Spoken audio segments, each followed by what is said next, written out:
You might have to click something. Me? Maybe not. It's not giving me a prompt. Okay. Welcome, everybody, to Wednesdays with Raw. This is episode 12. And today, what we're going to talk about is a second part of the ins and outs of channeling. So, our first portion focused on some of the things that if you're not really familiar with channeling or how to channel, that may have been overlooked or of interesting things to get you to decide whether or not you want to work on channeling. And so today we're going to talk about an activation for actually channeling and how to actually channel. So by the time you're done with this, if you go back and watch it a couple times and really work on our bullet points that we have lined up for you guys, you should be able to be channeling in no time. So with that said, it's Maggie and I. Hello, Maggie. And for those of you who are in the room or who are watching this later, feel free to comment or ask questions and we will take them. So we realize we've been gone for a bit and we want to say we're back and thank you for allowing us to take a break because it was much needed. But we're excited to be back. And so let's move ahead. Do we have anything you want to say, Maggie, before we start? Yeah, I just want to thank everyone too for being so patient with us, for being absent for the last couple of weeks.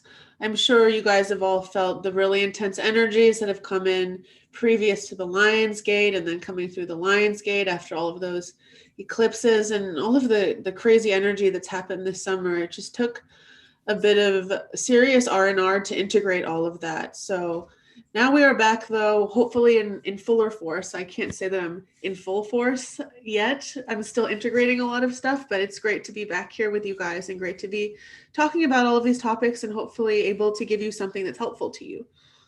Yes, I agree. And like Maggie, I'm also still working on integrating of some of these new energies that are coming in. So this is why instead of doing tons of channeling today, our discussion with Ra stated that he would feel if we did this how to channel, this activation for channeling, that this is a really good step while a lot of us are still integrating some of these energies, because they were really, if you follow the Lion's Gate or know anything about it, these energies this time that came through was more intense, a lot of people would say, than some of the past Lion's Gates. And there's a reason for that.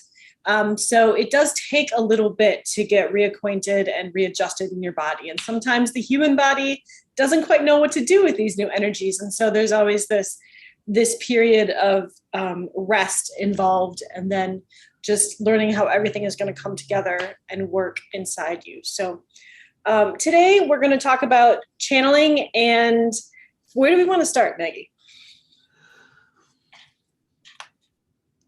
I think I'm hearing Ra, and he wants the activation done before we go into the channeling meditation. However, before we do the activation, I'm trying to think if there's anything that needs to be said about opening yourself up to a channeled state or getting into those kind of energies. It can feel a bit different once you start inviting channeling energies in, and to get an activation is kind of an invitation to allow the beings to slowly start to introduce themselves to you and feel their energy. So when I first started channeling, it was scary to me at first once I had my channels open, because I would feel these beings, trying to show me their energy, and I could feel them touching my skin sometimes. And I would be like, oh my God, what's going on?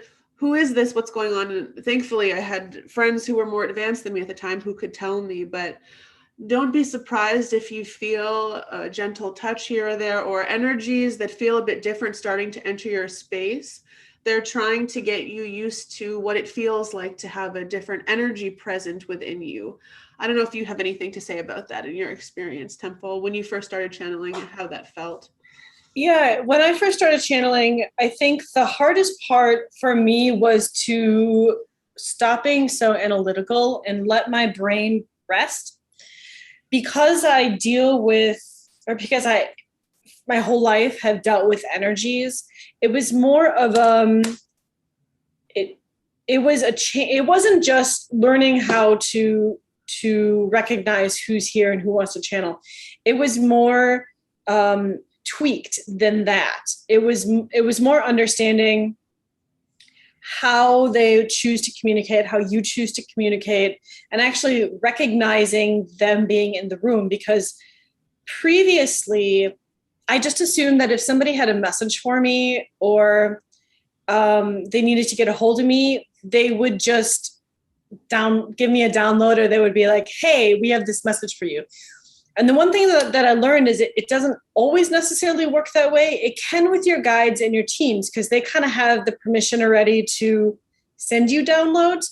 But when you're talking about just other beings who may have a message for you, like your grandma, or anybody else who is coming along for the ride, and they have some questions, those are the ones that can't get to you without you acknowledging them first. And so I think that was the biggest lesson for me, is just learning to acknowledge more than just my team members around. And the one way that I did this, and I think this is very helpful, a very helpful practice to get into, especially if channeling is something that you want to do. Because first of all, you're going to have to know how to properly protect yourself, protect your space, be very specific about the energies that you want to work with or that you want to allow in.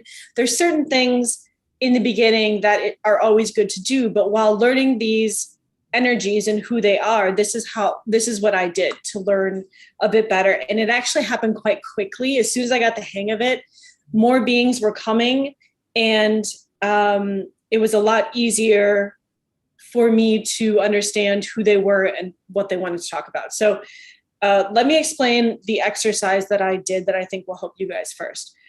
What you do is, when you have some downtime, my downtime is always at night before I go to bed. I always do a specific number of things before I go to bed. One of them is I call in protection, and I definitely have Archangel Michael come and sweep away any beings or energies that do not have my highest timeline in their hearts. And so this is a really easy way to clear the area really fast. He'll just come in and clean it up and clear it up. So once that's done, then I ask how many beings are in the room, and then do they have my highest timeline or intention in their heart? And the answer is yes, they do. And then the beings in the room change, the number. But the pendulum is what I use for this. And also then I'm checking the pendulum with the number that I have in my head. So for example, if I say, how many beings are in my room tonight? And I hear 5, then I program my pendulum in such a way where I say, I call God into my pendulum so that it cannot lie. Only my God heart can tell the truth. So it's not really pulling from my brain. It's pulling actually from my heart. And so even if my brain is thinking 5, that's not always what I'm going to get. And this is a really good way that I've learned to kind of weed out the pendulum, because I think a lot of people can interfere with the pendulum without even knowing it. Mm-hmm. So that's what I do. And then I'll go through the numbers. And if it matches up, then that's great. And if not, that's okay too. It's a learning process. So then as soon as I have, like, let's say five beings in my room, then what I do is I have everybody step back and I say, number 1, please come forward and tell me your name. So for some of you who are like, well, I can't hear anything, how am I going to get names? It doesn't necessarily work like that. So they can use whatever gifts you have. If you have clear seeing, if you have telepathy, if you have, there's all these gifts that they can use. So like, for example, instead of telling me their name, this one Ascended Master gave me some pictures of things. And then he said, look up this and look up this. And then that's how I arrived at his name. I don't even remember what his name was now, but there's different ways to do it. So even if you don't hear exactly the name, they will give you um, colors, or they'll somehow get you to the name of the person. And then I ask if you have a message for me, or a lot of times these days it's if you have a message for Maggie and I, or if you have a personal message for me, and then we kind of go from there. And that has really honed in on channeling, because technically that's what you're doing. It's just a different type of channeling, whether you're in a chair with your eyes closed and the being has come in to your energy centers and you're channeling that way, or you're sitting on your bed with your pendulum and your piece of paper and you're working on this exercise to use all your senses to figure out who's there and to learn their energies. Once you learn their energies, it's going to make it a lot easier for knowing who's around for channeling. That was probably long-winded. So do you have anything to add to that, Maggie? Because when I first learned how to channel, it was at the very beginning of my spiritual journey. I didn't have a good concept of how to identify energies or identify beings around me. So I kind of stagnated for a while because I'm like, well, I don't know who's here. I don't know how to feel that. It's really good what Temple's saying to do this. I've started doing this now since Temple talked to me about it, because you can always practice more to identify what energies are around you and identify in the process of that what your gifts may be, even more than you might already realize them. You know, for me, I'm a very feeling person, so sometimes they'll give me a particular feeling that I associate with a particular person, and that's how I know the energy is there. I've learned to identify the energy signature about the way that I feel emotionally, or symbols. Sometimes, a lot of the times, they'll give me symbols when I'm asking who's around. The Magdalene Collective has been around a lot lately, and they don't show me their faces. I don't know what they look like, but I always know that it's them when I get a pink rose imprinted on my mind. And at first I was like, what is a pink rose? What is that even supposed to mean? But the nice thing is we all have Google these days. So if you get a symbol or an image that doesn't make sense, usually with a quick Google search, you can narrow down the kind of people who would send that sort of symbol. And it may seem like very amorphous at first. And what's the word, abstract sometimes when they try to communicate with you, because people not incarnate sometimes try to communicate in ways that aren't so logical to the human mind. They love to use symbols, they love to use colors, they love to use stuff like this, but it's easy to figure it out once you start looking it up. And so don't be discouraged if you don't see the face of a being in your head. It doesn't often happen like that. For me, it's a whole mishmash of things. You just have to learn how to translate the languages that they used to speak to you with. Yeah, that's very well said. And that is exactly what happens with me too. I don't always get people telling me their names, in my head. A lot of times for the people that visit me, it's in historical context. So I'll get some sort of historical specific thing that I then have to look up, and then that gives me like a date, and then from there, there's just, then they keep adding things. So it's, if you like puzzles, this is what it is. It's puzzles, but after a while you get really good at it, and not only does it help you hone in your skills as to what gifts you have, but it also helps hone this channeling skill, because you're working all of your channeling centers. There's different channeling centers. We talked about this in part 1, but there's different channeling centers that have to be open in the brain in order to be able to channel specific types of beings or entities. Or, are you going to channel like an ET person, a galactic person, or are you going to channel an archangel person? Those come from 2 different places in the brain as far as how the channeling works. And if you want more information about that, check out our first video. I already linked it below, but that would be a really good place to start, and then move on to this one. And so I'm just trying to think if there's anything else that I think the best, the in order to really succeed at channeling or feel like you are actually channeling that being or getting this information, you have to really know what your gifts are, how to read energy, how to be sovereign within yourself, like to trust yourself. And do we have these things figured out all the time? No. But like you, as you go, they help you with this stuff. So as you're able to channel and get messages, the people that you channel and your teams and your ancestors and your guides that channel through you help you with this. Because you can, I think one of the things that the populations lack down here is understanding that if they choose to really talk to the invisible beings, that is the best way to start discussions with them, because a lot of times they really can't reach out to you in the way that we would like. We would love to have, great grandma Mildred, like just have a knock on the door and then open it and like just feel her energy. And she comes in and sits and have tea with you, and like you're hearing everything and you're seeing everything. It doesn't work like that.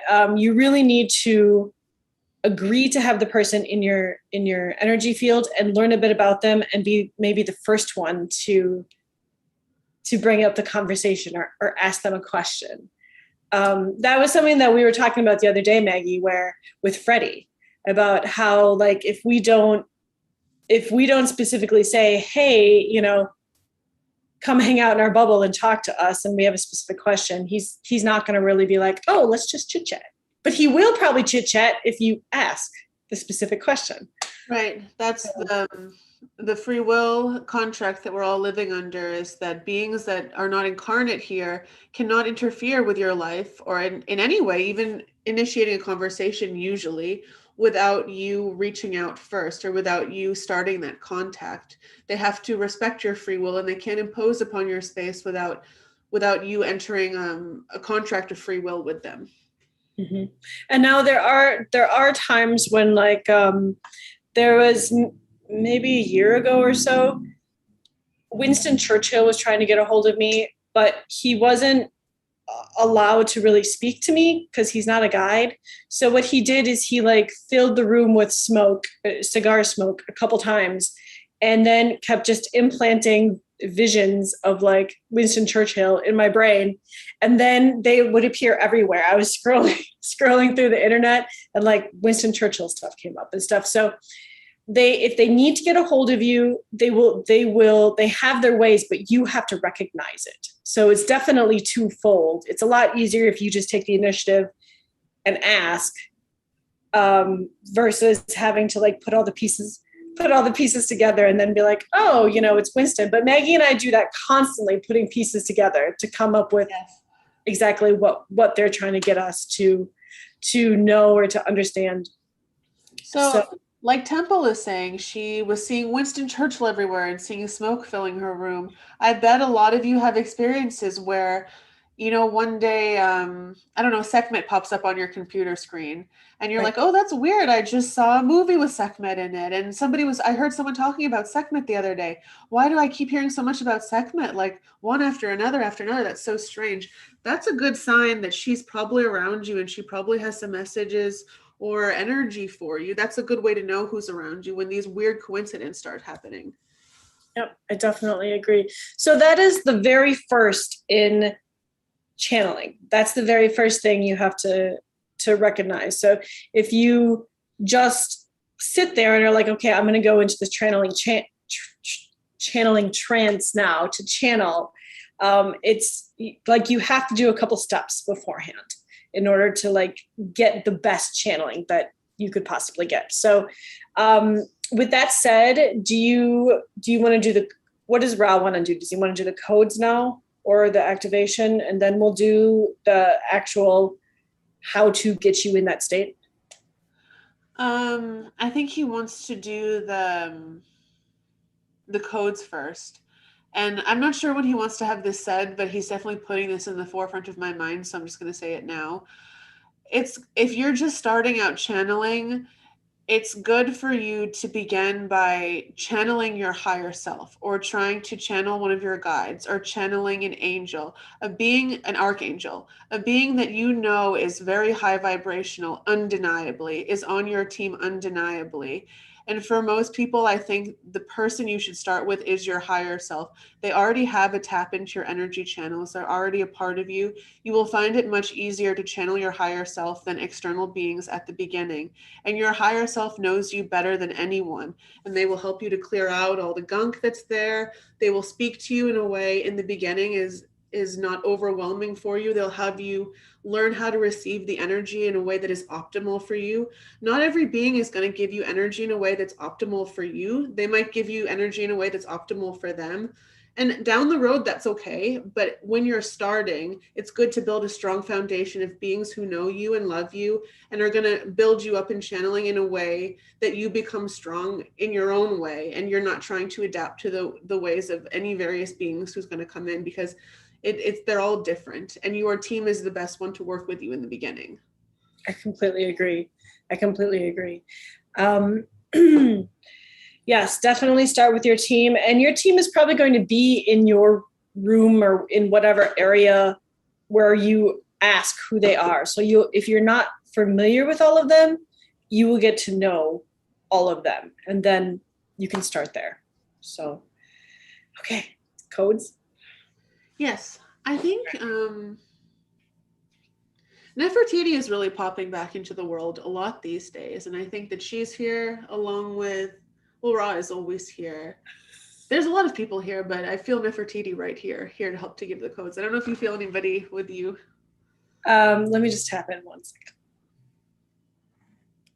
Sekhmet is definitely here. Michael is here. I can never pronounce his name right. How do you pronounce your name?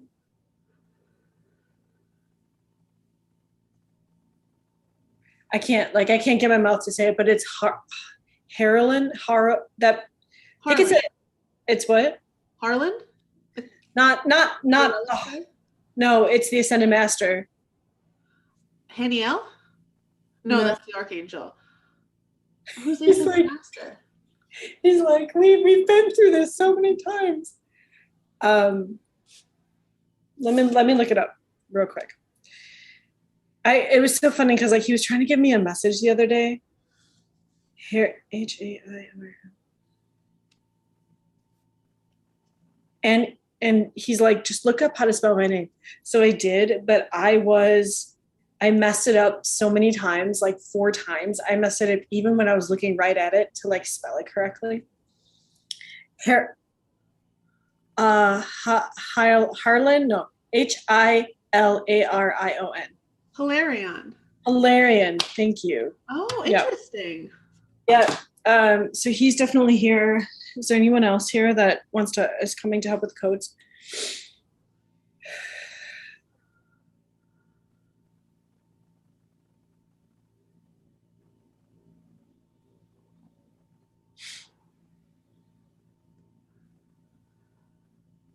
Buddha is here as well. Oh, I can see him smiling over your shoulder right there. So there's some really good beings around that want to help with these codes, and definitely I'm excited that Nefertiti is here, and I can feel her. She's ready to go. Yes, it's very strong, all of the beings here.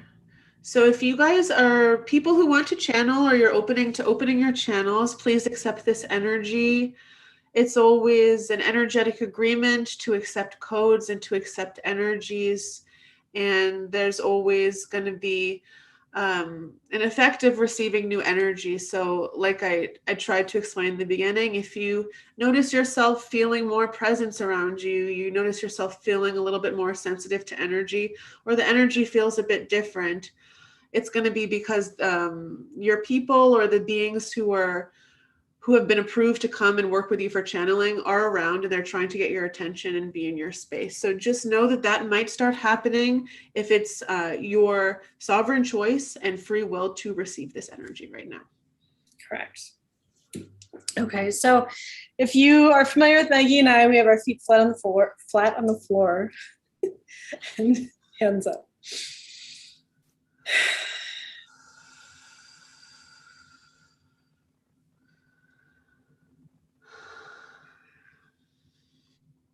Take some deep breaths in and out. Also, don't just breathe through your nose, like really move your belly, breathe through your mouth. And then you want to start, Maggie? Yeah, I think Nefertiti is going to channel. All right.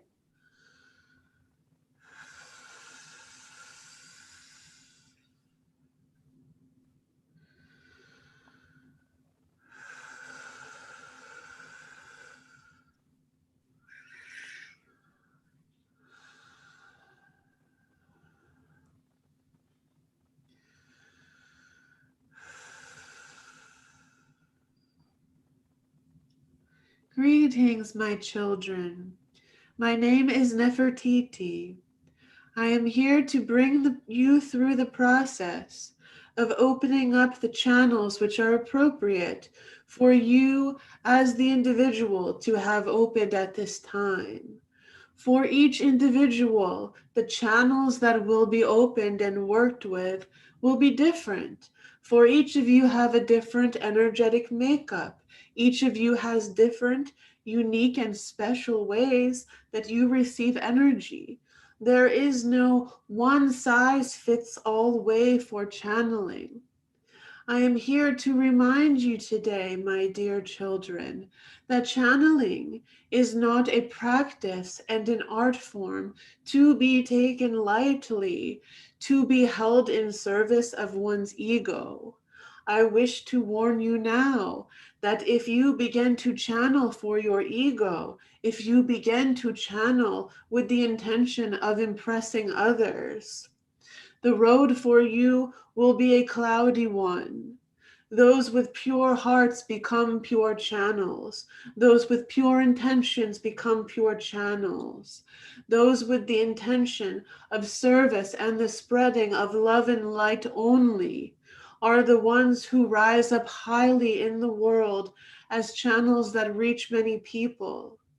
I am here to tell you that if you should choose to do this for the wrong reason, please do not even start. If you are attached to your ego, and I am not accusing any one of you of being attached to your ego, for I do not see that in this audience.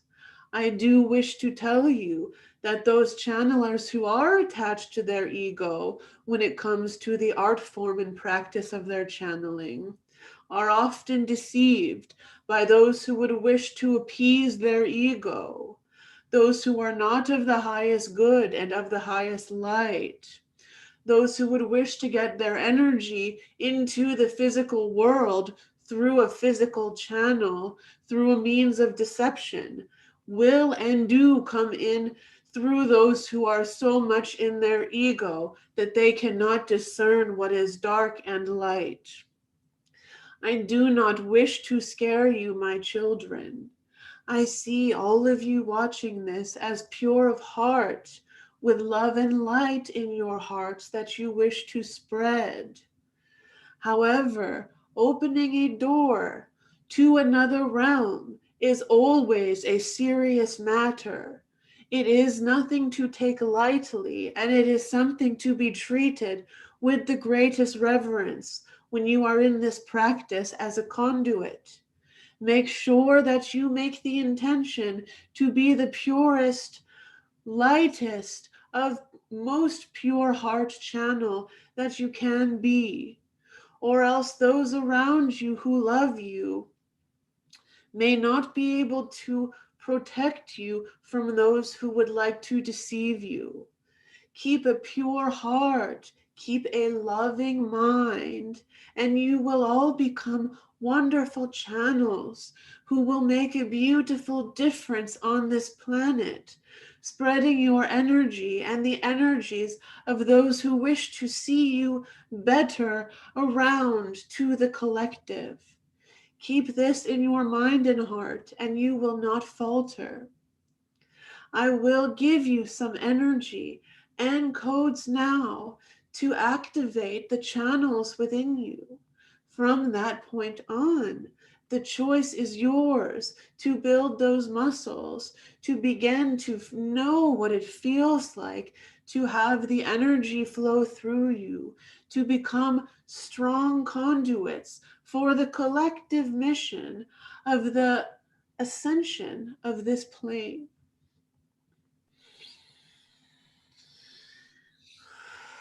As Temple has said, breathe deeply into your stomach.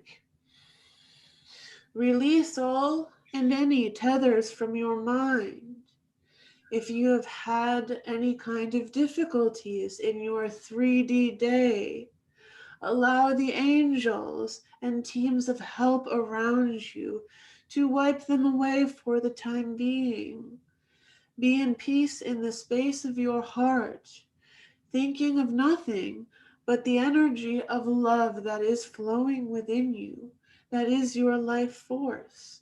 And do not allow yourself in this time to be swayed by any thoughts of negativity, any thoughts of density. You are safe in this place, and as you are relaxed, it is far easier for your field and your physical body to receive energy. Breathe deeply in and out. Breathe deeply in and out several times, and allow the love of all of your respective teams around you to fill your hearts and minds.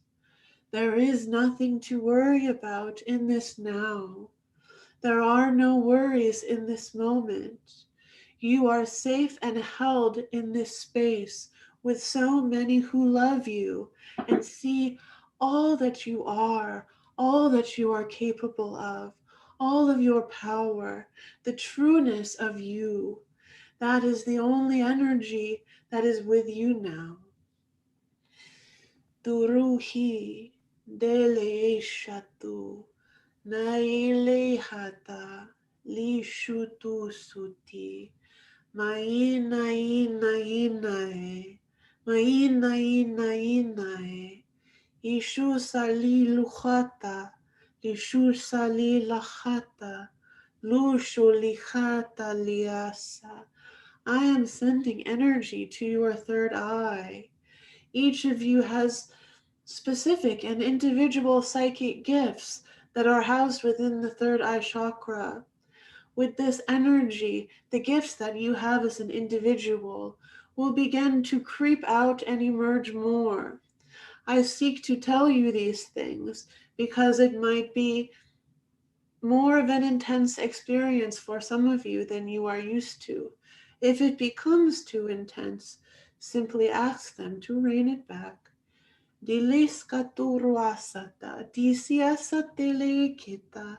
Mono yito sokoto solia yita, manda sikita, likashu sule isha nemeke, luhula ashati, manda suhutu kishiti moshata, lishati koshi hasateke, meneusata sinde asati, hoyasa, hishati ishiti me asati, buyosi hise asati nayasato, hisasi ayasatu husoke asa, masatu yute, likishatati, Monsate yati yate yate yate yate yate yanana satana masatanda sihiti baita yayita tu yasata ukuto sati mohorohasa indo usuti yono isata iha yasahuta moyosi isata yundo rihasati yata yono measa. Namaste, my children.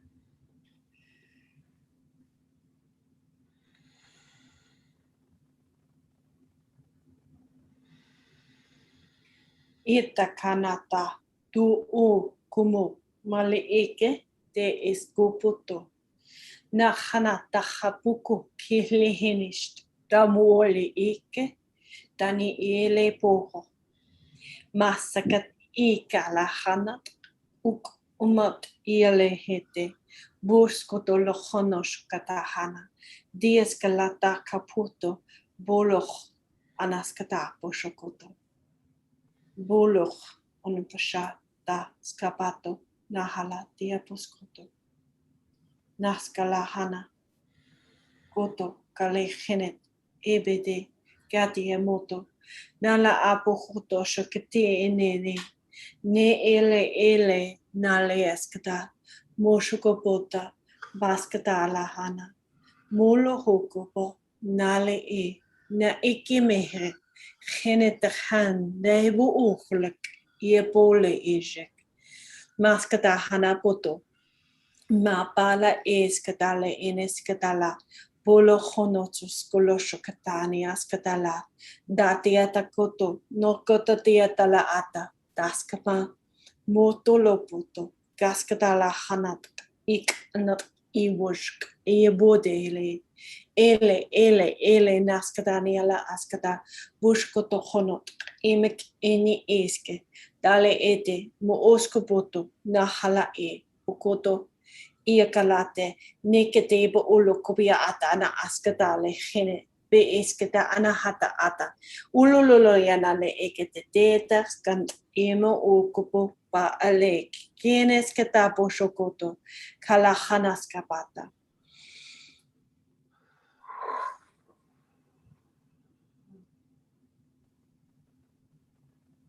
asana ni te ya toto poto to te ya te kata te ya te ke te ya te ki ni ke te ya to te ya te kata ya kata te ke te peti ke te ya ska kala akala kate es ke te ya kapoto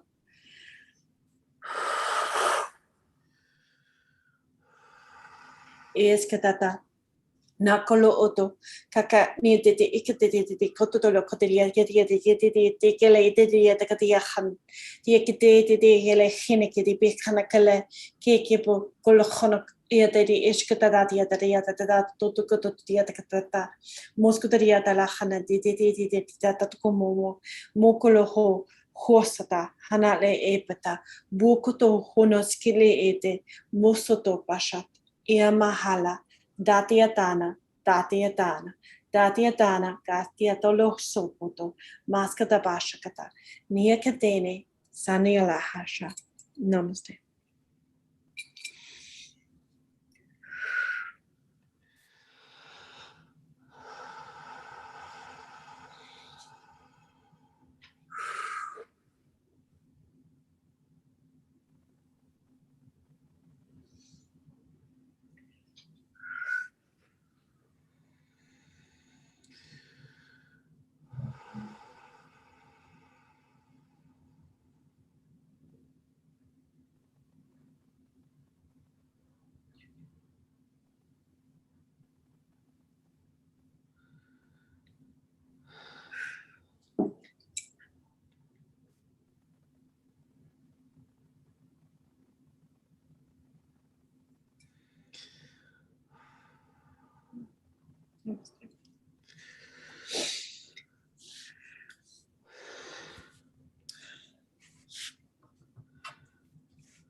All right.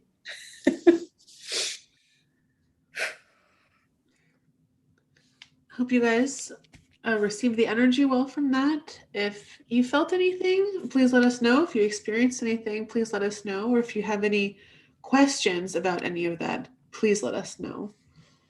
Yes. So I know for a fact that was Hilarion coming through. Oh, wow. And he was the one who delivered those codes. So yeah. Oh, interesting. I didn't recognize that energy it wasn't a typical energy that I usually feel from you. No, I know. And it was like a quiet, powerful energy where a lot of times when I give codes and things, I always feel that powerful burst of stuff. But this was like a very smooth, quiet, like gentle, mothering type I codes. felt exactly the same way. It was strong, but in a different way, more subdued, but not subdued in that it was less, just that it was less in your face, I guess. Right. And I think it's because, oh, okay. So Hilarion is saying that the codes needed to be delivered gently, because in order to activate those areas within the brain for the channeling centers, the first thing that has to happen is of we have to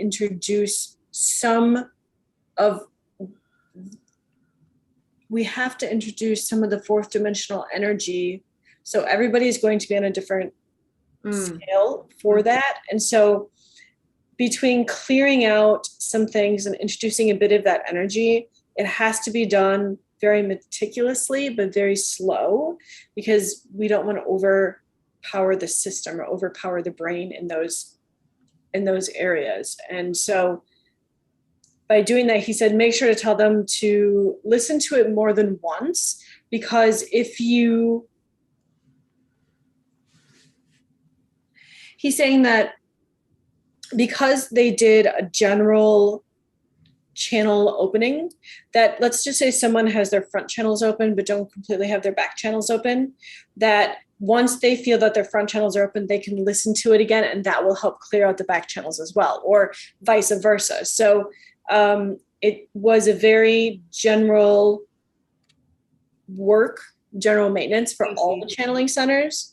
And so definitely to come back as you're working with, once you have one portion of the centers open and feel comfortable with that, to come back, because it will help you open the rest as well.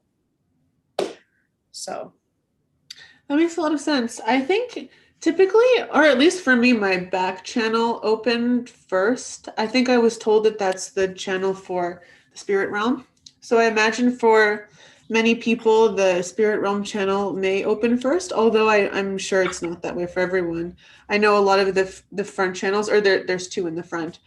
One of them is for like incarnate beings, like galactic beings and stuff like that. But the back one is for the people who are not in bodies and spirit.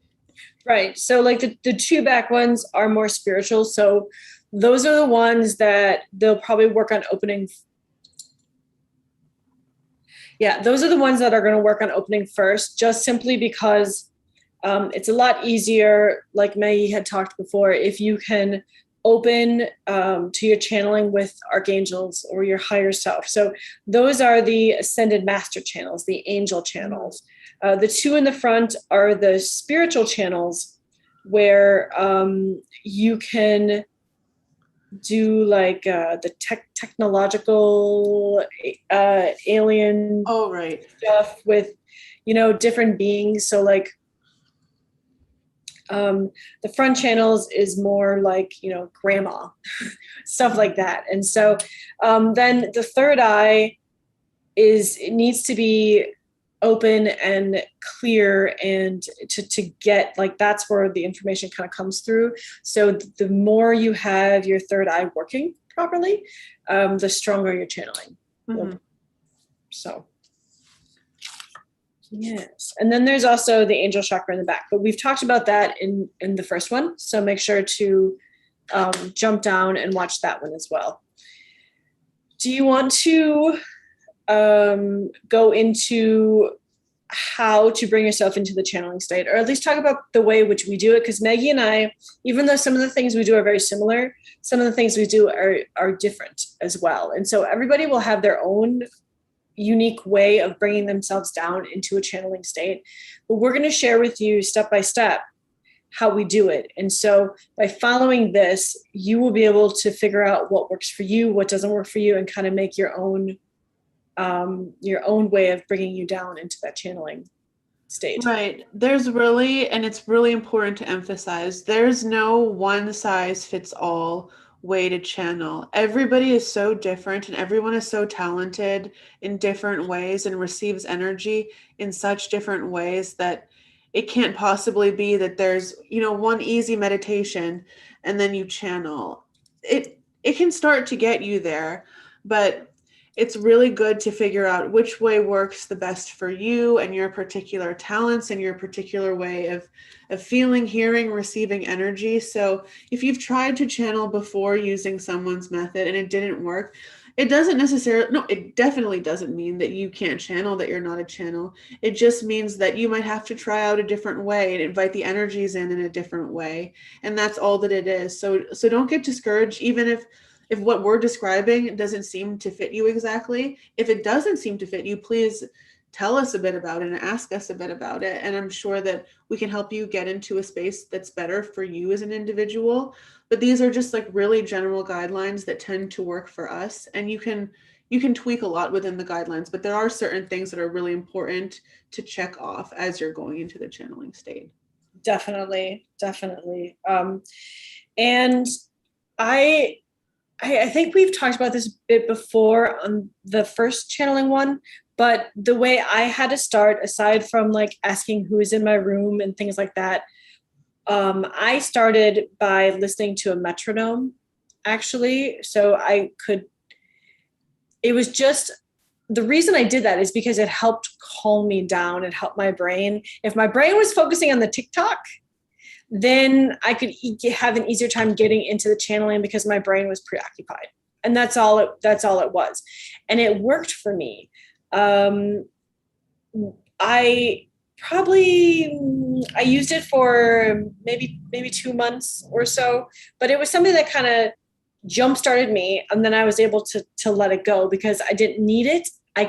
Uh, I could visualize or hear the TikToks in my head. And then eventually those just left and I didn't need it at all. So that was one way that I was able to start getting into that calm state enough to be able to feel the beings and get into a channeling state. Did you have anything like that, Maggie? I unfortunately I didn't get taught with anything like that. But I'm really glad that you're sharing that because after Temple told me that that's what she uses, I use it in practice too sometimes because it's super, super helpful. The main thing I think for any channel that will get in your way is roaming thoughts. Your mind goes here, your mind goes there, your mind wants to expect what's coming, your mind wants to form a story anticipating what's coming. Your mind worries that it might not get it right. Your mind is worrying about 1,000 different things all the time. So the most important thing about channeling is to shut all of that off because it's going to get in the way of your channeling. And having the metronome, having something for your mind, your running mind to focus on, so it can't be focusing on all of that, is really, really important because it kind of shuts all of those thoughts out and allows you to channel the being better because your voice isn't going to attach to the thoughts in your head. It's going to attach more easily to the voice of the being if your Right. mind is occupied elsewhere, somewhere other than thinking. Right. And if you can, when you listen to the metronome going back and forth, your brain's preoccupied. If you can remember to breathe, like actually take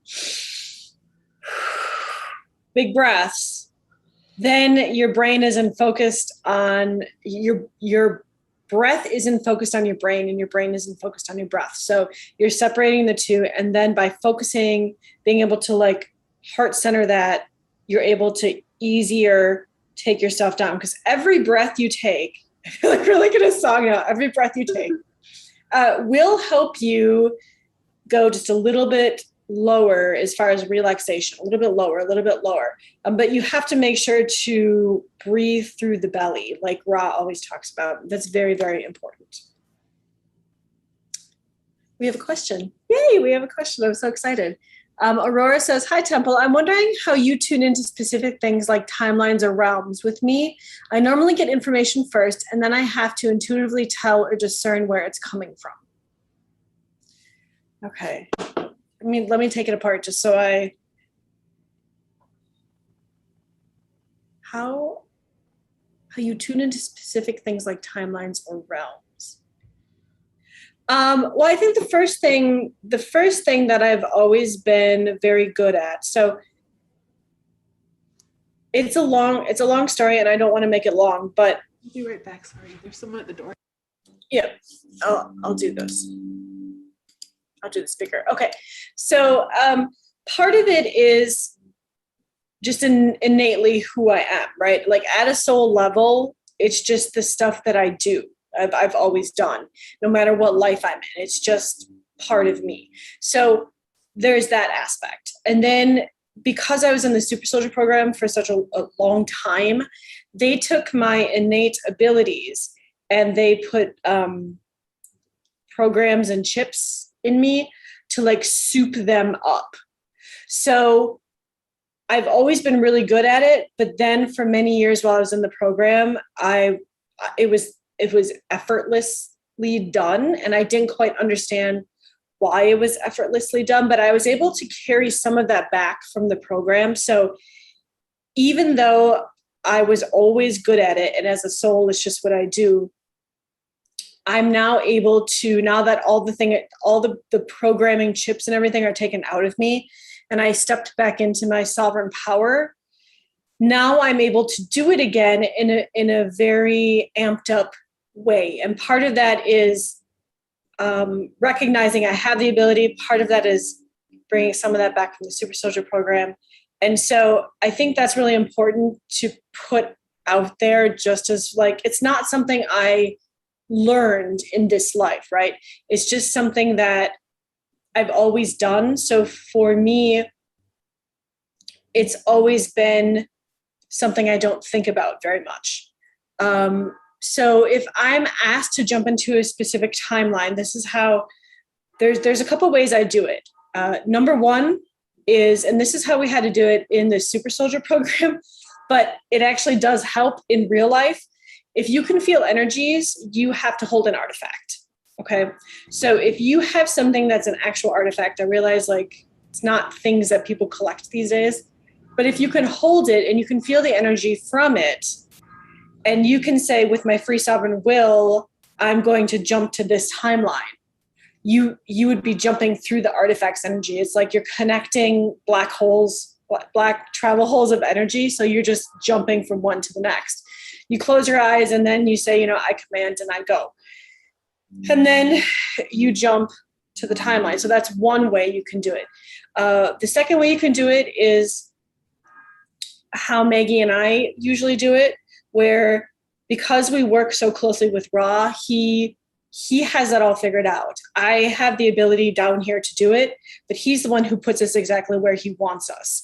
And so we vaguely know where we're going, but we connect our energies and we 1, 2, 3, and we snap, and we follow that snap, that vibration frequency of that snap into the timeline.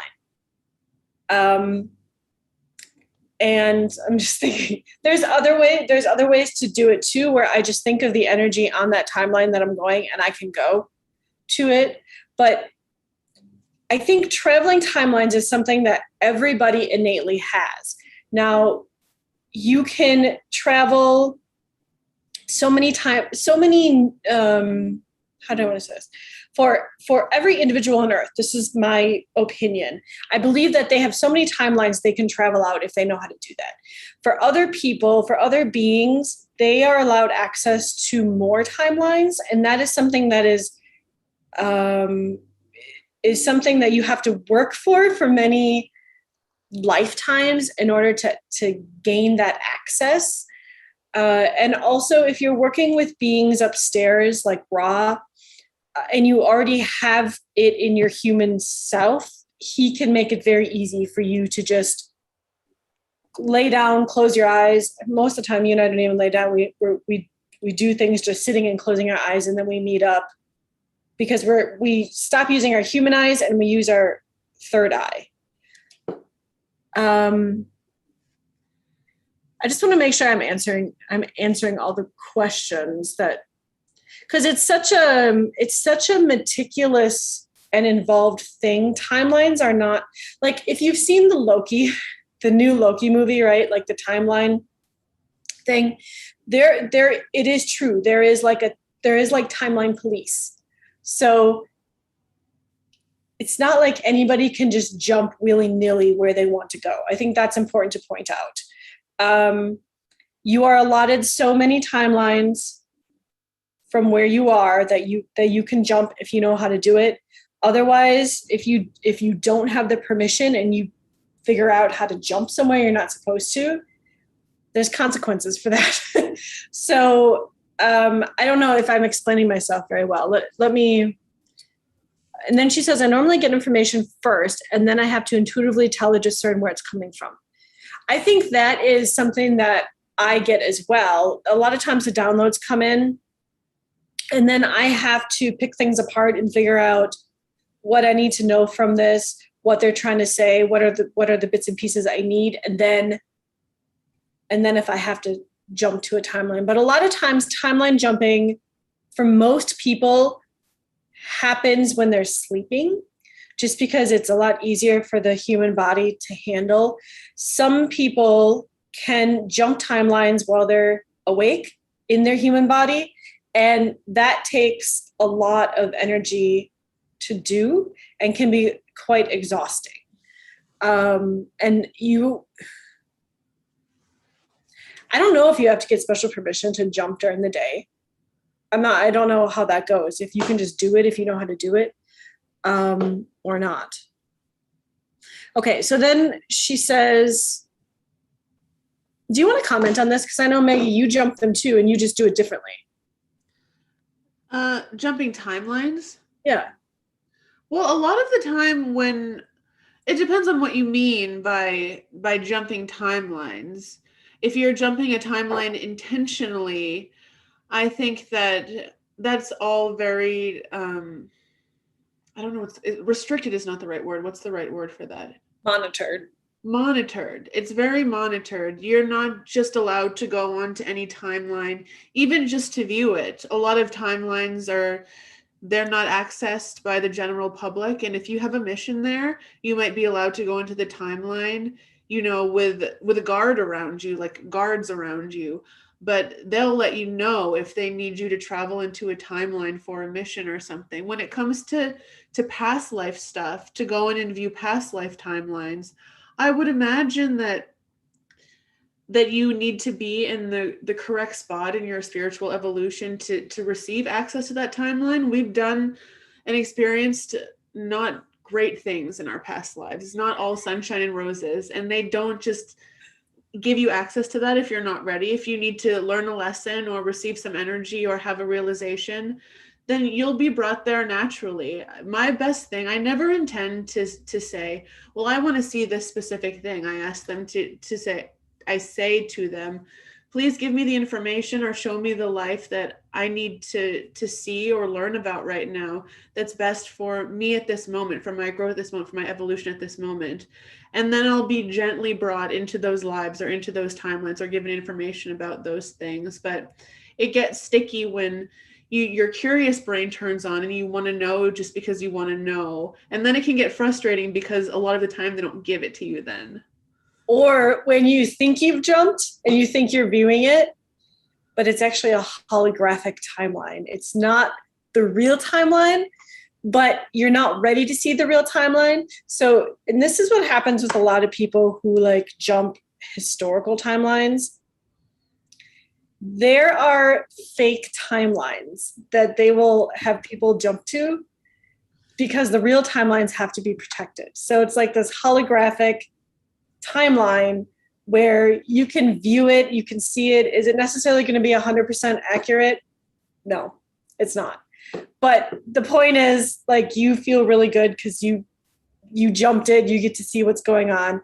And most of the time they won't tell you that. They won't say, hey, by the way, that timeline that you jumped, that was a hologram. That wasn't the real one. They're not going to tell you that. But there's a lot of precautionary implementations that they have. And so like, are you wanting to, she says, connecting with Gaia is always hard for me. So when you talk about like Gaia and timelines, can you elaborate on that a little bit? Like, are you just wanting to connect on an earlier timeline or a later timeline of Gaia, or just so we kind of understand it a bit better? And like, this is something we actually found out. Maggie and I found out not that long ago, and we thought it was very fascinating that, people always say, well, if you could jump timelines, if you could go either to the future or go in the past and do this whole like time travel thing, could you meet yourself? Apparently you can. But apparently it's also, I think it's also under strict, I don't think just everybody can like jump in and just meet themselves, but you could have a conversation with yourself and not even know that you were talking to like a variant of yourself on this timeline. And that was new information that Maggie and I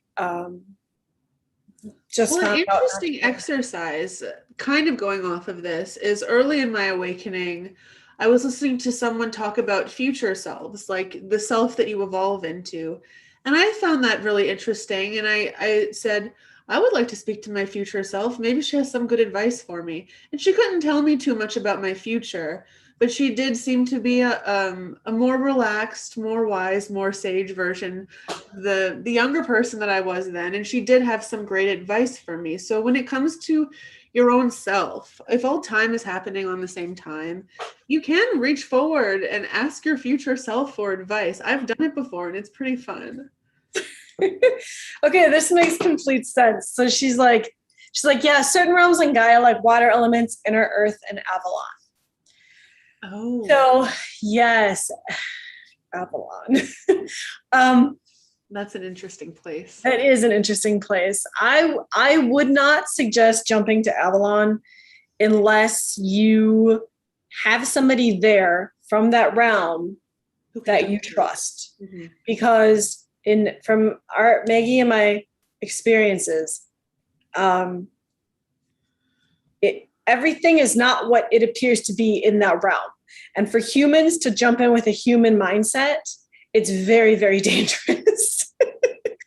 Yes, it's not like this 3D. Nothing is, in our experience, it might be different depending on who you are, but it's like funhouse mirrors everywhere in Avalon. There's so much magic around that nothing is really solid and things are constantly shifting and changing, and you don't know what's real or not, or if everything's real or if everything's fake, because the landscape of that place is so ever shifting and so funhouse mirrory that it becomes very difficult to navigate that space unless you have someone with you who you are able to trust and who is from that place. She says she does have someone in that realm. So that's great. If you do and you trust that person 100% to keep you safe, then I would say, that's definitely a realm that you could visit if you haven't already. Inner Earth, the only times I've really been allowed to visit Inner Earth as far as timeline jumping is anytime there was a mission. I've never, I guess personally, I've never been interested in visiting Inner Earth just to visit it, but I've been taken through Inner Earth a lot. That's a lot of times how I travel. If I'm out of my body and I transform into a bird, then a lot of times, like Ra has even used the Inner Earth as himself as a bird to take me through there so we can get from places to places relatively fast. I mean, really, we could probably just snap our fingers and be there, but like, it's always kind of fun trying to follow him. And then he's like, keep up, like I have something to show you. So those are the only times I've really been to Inner Earth. And missions, specific missions that take us there. And that too is a very different place as far as energy goes. So I think that would be something where if you have that guide, if you know the person from Avalon, you can ask them about the whole Inner Earth. It's almost, if you have someone to help you jump those timelines, it's better until then if you're actually allowed to do it or to get the permission just to keep you safe. Because Inner Earth is one of those, I almost threw up that the other day, like when we were in Inner Earth, mm-hmm. because it was so intense. So I guess that's what I would say for Inner Earth. But it's fascinating that because I'm able to see, there is beautiful, I don't even know how to describe it. Like pillars that look like they're made out of earth and and like these beautiful, there's just a lot of beautiful areas in inner earth that they're very hard to explain. I'd have to think about how to explain them, but it's definitely worth seeing if you can get to that realm. Water elements. You want to talk about water elements? Because water elements in particular? Yeah, like if she would jump to a timeline in Earth with like water elements, or use jump in Gaia into a place where water elements are prominent. Whether that's like, do you mean like the oceans or the rivers, or like elements or elementals? I think it says elements. Maybe she means elementals. I'm not sure. I do want to say, Aurora, they were telling me as Temple was talking that you do have an inner earth guide. They want to show you around. So if you're someone who goes on meditative journeys or does any kind of journeying meditations, if you would lie down and intend to go on a journey, then they will take you through that energy. You are someone who's very important to this guide, and they really want to show you around the energy of inner earth, going through whatever you need for your mission or to help you remember something from a past life. I don't know the purpose, but I feel your inner earth guide very strongly wanting to connect with you. That's awesome. Yay. Yeah, she says, yeah, that's what I meant. So, I don't know, like when we have jumped timelines dealing with like water elements, we tend to feel very, not that we see so much, but like at least in my experience, when Maggie and I have done this together, we feel very flowy, very, flowy. And then when we have seen it, it's been like this amazing, each individual water crystal held up to the sun, like fractalized. It was really almost too, I don't know how to explain it. And it's such a magnanimous thing that it wasn't like we were just hanging out in water. It was like this whole dimension within itself. Do you know what I'm talking about?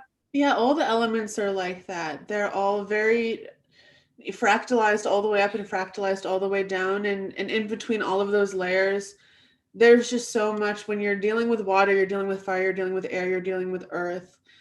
The name of the element is kind of a catch-all, because when you're within that realm, there's just so much going on. And if you want to connect with any of the elemental realms specifically, like if you want to connect with water, being in the ocean is a good way to do so, or being in your house with a fountain running is a good way to do so, so they can show you what they want to show you from those realms. Likewise with fire, lighting a candle; with earth, lying down outside or leaning your back up against a tree. There's really so much within all those realms that it's really hard to pinpoint what exactly you experience when you go into them, because there are so many beings attached to each element, so many energies attached to each element, so much magic attached to each element, that you never really know what you're going to find when you go into any specific realm. Exactly. And it's all so different from our realms. It's hard when you go to the realms for the first time. You almost have to go. It's kind of the same thing with channeling. You can't assume anything, because really it's going to be very different than what we experience as a human for any timeline jump to any different realms, even in Gaia. So yeah, that was a great question, Laura. So yeah, if you want, I also want to add, if you want to connect to the elemental realms, I would go in it first with, if you have a water guide like a mermaid, or if you have a fire guide like a sun person, or what are the fire, a jinn. I think the fire elementals are called jinns. If you have, or a gnome for the earth, someone like that who can guide you through what you need to see in those realms, that's a good way to do it, because they'll know what is the best energy for you. They'll know what you need at the time, and they can kind of bring you through in a more purposeful way, as opposed to you just jumping into it. I mean, it might be fun to just jump into it and a guide may appear and show you what you need, but it oftentimes helps to have someone take you through into all of these places. It does, because there are tests and pitfalls set up to purposely like keep people out who don't belong. So I'm not saying don't do it, definitely like experience it, explore it, but just know that if there's a guide that you can bring with you to these places, you'll be in much better hands than trying to figure it out yourself. And it would be much safer also, because even like when we had to go to this specific area um, in the US, it's a highly touristy thing, but it's actually a very, very important place. And we had a mission that we had to take care of there. So we had to jump into that timeline. And even to get into it, remember that? We had to go through like so many different. Really tough on me because they didn't know me. Yes, and that was the other thing. They didn't know Maggie. They knew me, but they didn't know Maggie. And it didn't matter that I should be trustworthy enough that I brought someone along. Like, it didn't matter. They were not happy that I brought someone who they didn't know, that didn't have the okay to be there. Mm-hmm. And it was almost like there's all these there's I'm not sure how to say it. Yes, there's certain protocols that have to happen. And so when you're speaking with certain people from these timelines or from these realms, there's a certain way in which you have to speak to them most of the time, in order for them to take you seriously or to get you to the next point. And then even at that, they had to scan Maggie up and down, and they were like not interrogating you, but they were asking you questions. And then all of a sudden, one of your team members from higher up had to come down to like smooth everything over to get you in. Yeah, someone who's a person of a high position in a different realm had to come down to vouch for me, because that was the only way I was getting in. So that just goes to show, if you want to explore any place, it's good to bring a guide with you who is familiar with that place, because you might get further bringing someone who knows their way around and who the people within that realm will know. You might get a door slammed in your face if you choose to do it alone. Exactly. And this is just my personal opinion, but I think it's very important because I travel a lot. Maggie and I travel a lot to all these different timelines, all these different realms, all these different places. If you screw up and you don't do the protocols right, or you get too hot of a head and get frustrated, like, you will be gone. You won't be able to go back. So security in these places are so tight that if you decide to go, just know that it's going to be a learning experiences. You have to remain calm. You need to rely on the guide that's taking you, because they probably know the protocols. And so until these people actually know you and are comfortable with you, it's a very, I don't know how to say it. I don't want to make it sound like scary, but I think it's not to say that, wanting to journey into every place is scary. There are places and, landmarks that have higher security than other places, because they either get a lot of travel coming through there, or there's really high energies on lock there. Like the Sphinx, probably anyone can go check out the Sphinx on a journey, but to get into all the inner chambers and stuff, not everybody gets that clearance. So if you're trying to get further and further, access places that are a little bit restricted, you might encounter these kind of things. But to, journey into a forest somewhere, to check out like a desert somewhere, you're not going to get guards up in your face all the time. But right. If it does happen that you want to go somewhere, maybe check out the energy first, ask about it first, ask if it's okay for you to go there. And you can always try, but make sure when you go to a place to stand tall, but be as respectful to the people who are guarding that place as you possibly can, because respect goes a long way. And when a lot of times, like even if you're in a forest or if you go visit the Sphinx and you want to go inside, a lot of these times the guardians of the place, they will, like in the Egyptian realm, how they weigh the heart against the feather of Ma'at, the feather of like truth. Like they don't just scan you as a human, they scan everything, so they know what's truly in your heart. They know like if it's full of ego, they know if it's like pure, if it's just, if you're curious about this, or like you actually have a mission, or like they know. So I guess with that said, just be as kind and courteous as you can, and remember that it's not your realm, so things may be different. And just take somebody with you that knows what they're doing first. Always good to take a guide. And if you don't have a specific guide for every place, if you have a catch-all guide, a high being, like if you have Archangel Michael is someone who can escort you basically anywhere. We have Ra can escort us basically anywhere. Any of those higher kind of beings, those very benevolent high kind of beings, just as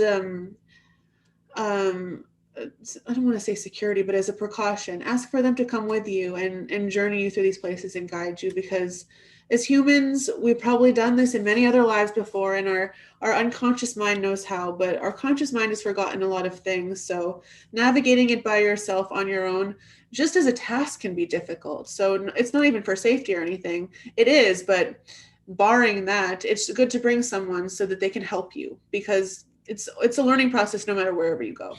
Right. Exactly. That was such a great question. I love wonderful. Okay, so if you have any more questions, please put them in the chat. We are more than happy to chat about them and talk about them.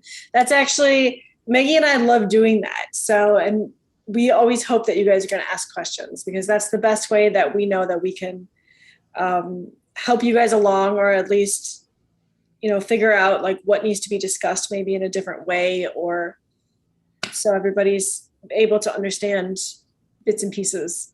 So definitely, that was a good discussion, because we do this a lot all the time. Me and Temple, we go on missions, we go on journeys, we get instructed to go into places, and it's a different dance every time. So it's really interesting to talk about.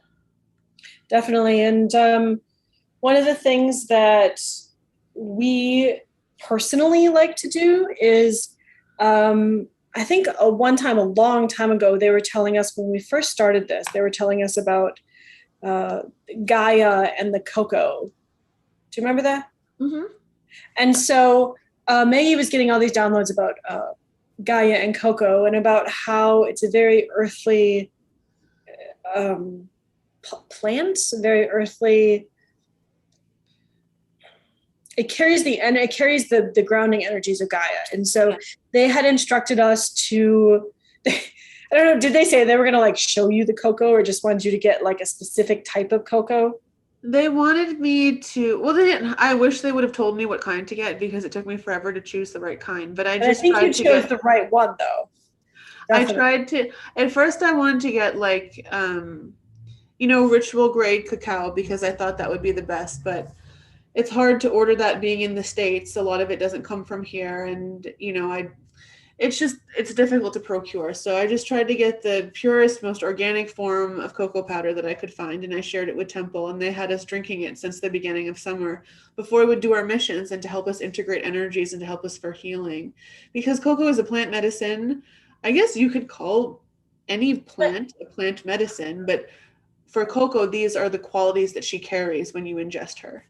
Right. And so when we do these missions or timeline jumps, or whenever we're working in a different realm, we always go through all these procedures first, these protocols first, with protecting and grounding and connecting and all that stuff. It's very important for us. And then also we make sure that we drink our cocoa drinks, and we have them ready, so when we come out, we can drink them as well. And so that helps revitalize us, because when you're in a mission, or when you're on a timeline and you're working in it, you, at least for Maggie and I, our eyes are closed. And so we lose all reality in the third dimension most of the time, where we're seeing and feeling using all of our senses in this other timeline. So by the time we get back for us, we feel like even though some of these missions are taxing and exhausting and crazy, we feel like, oh well, maybe we were gone 20 minutes. No, 3 hours later, we like open our eyes and we're like, oh my goodness, that was 3 hours. It always happens like that. And speaking of the cocoa, it's grounding effects. You don't have to take cocoa or anything, but to travel to other realms, to channel, to do any work outside of the third dimension, higher than the third dimension, it really, really suits you to be strongly grounded into Gaia, strongly grounded into the earth. If your roots are deep for your grounding, if you're really, really grounded here, then you'll be able to channel much better. You'll be able to journey much better. You'll be able to travel or vision much better. And when I first learned that, I didn't really listen to it. I thought that, why would I want to be really grounded into earth if I want to be in the higher dimensions? But it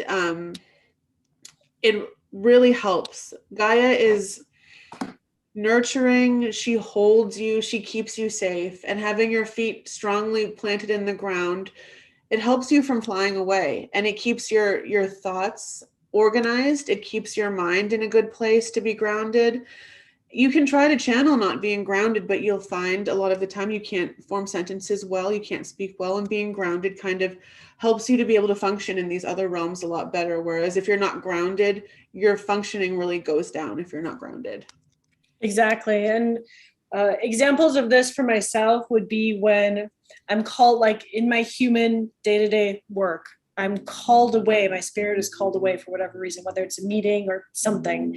So I am doing shipping or whatever, and my spirit leaves, and it leaves me here feeling very disoriented sometimes, and like I can't really focus because all of me is not in here, and then I have to go ground.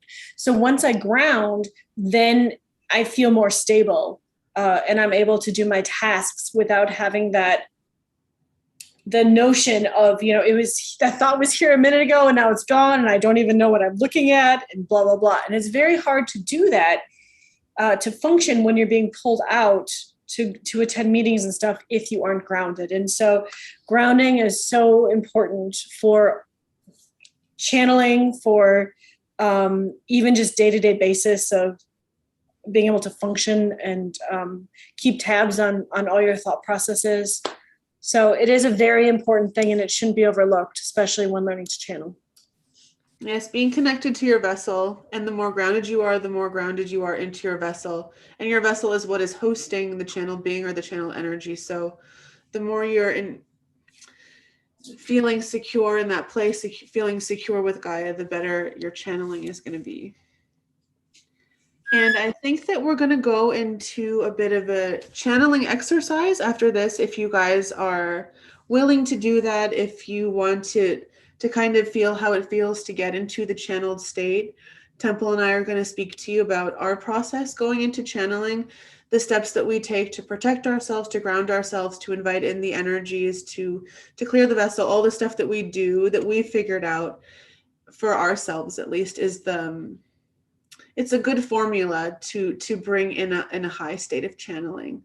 So if you want to take some breaths now, kind of get grounded a little bit, that's really, really important, as we've just said, to get into that state. Then when Temple comes back, we can kind of go through that process. And if you have any questions, please ask us about it as we're going through it. If you have any questions now, please ask us, and we will do our best to answer whatever questions you might have about the channeling process, because although we go through it in the way that we do, we have this step-by-step process that we do for it. It might be a totally different process for you. So if you're not resonating with what we're doing or what we're going through, please don't hesitate to let us know, and let us know how you're feeling going through it if you're guided to do that. And hopefully we can guide you into something that is catered to you specifically. Yeah, I think that was really well said. So do you want to start with, should we just talk about like the first thing and talk about how you do it and how I do it? Some of these things were going to be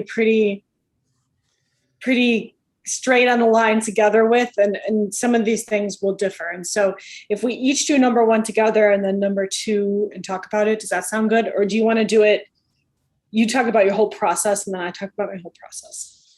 I think we should go through the steps and describe how we might do it differently, or we might do it the same, and then move on to the next one. And it's going to seem very long and drawn out as we're talking about it, but once you get used to it, it takes a couple minutes max to get through all of these things.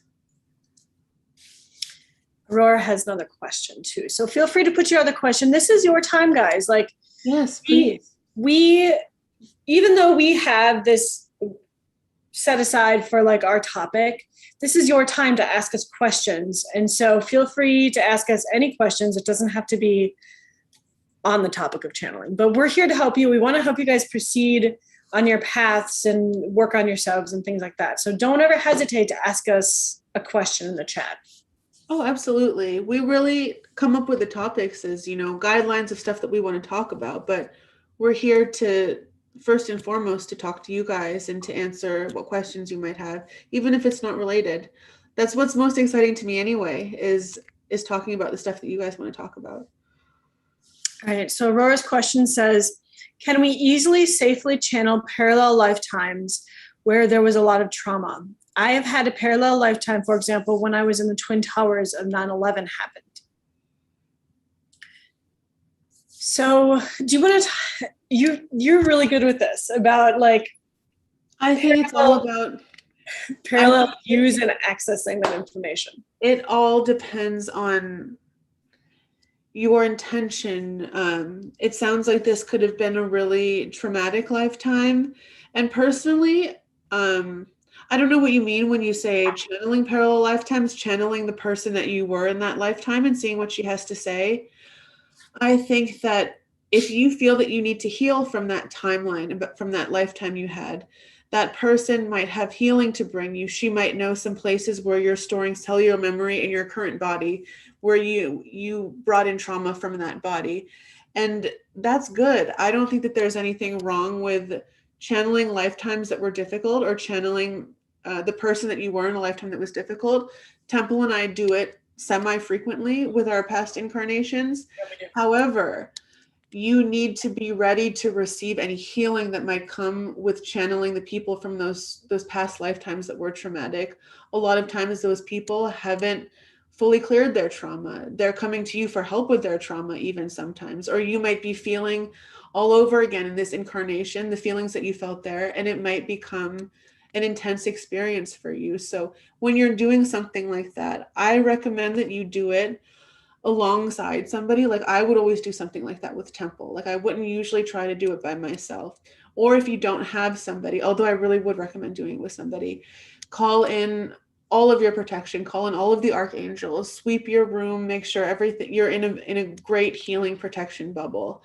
And then you can do it. But I would be careful about starting that unless you're in the mind for healing and you really know that there was something in this life that you want to heal, that you're holding on to, that's affecting you now. By all means, go for it, but please be prepared for any emotional implications that might come with it, because sometimes the emotional waves that come with and come after these things can be a lot to deal with if you don't know to expect them and don't know how to do aftercare for them. So it's something that you have to do with a lot of forethought, in my opinion. Right. Before we get to your second portion of your question, I just want to add that there's two different ways of contacting your parallel past experiences. The way I viewed it, it's all the same thing, whether I have like whatever 7 parallel lives happening now, or if I had past experience lives, it's all kind of the same thing. And there's 2 ways you can do it. Number one, you access them because you're interested in learning about it. And number 2, you access it because you want to help heal it. And sometimes we don't know if we need to heal anything, but seeing that this was a parallel life in 9/11, chances are you are going to have to heal some trauma. And so, like Maggie said, when you work on contacting this person, or when he or she allows you to contact them, be ready to work things out with them, because essentially, even though you're the same person on a parallel life, it's two different life experiences. So it's going to be a lot of back and forth, working on things and working to help heal each other.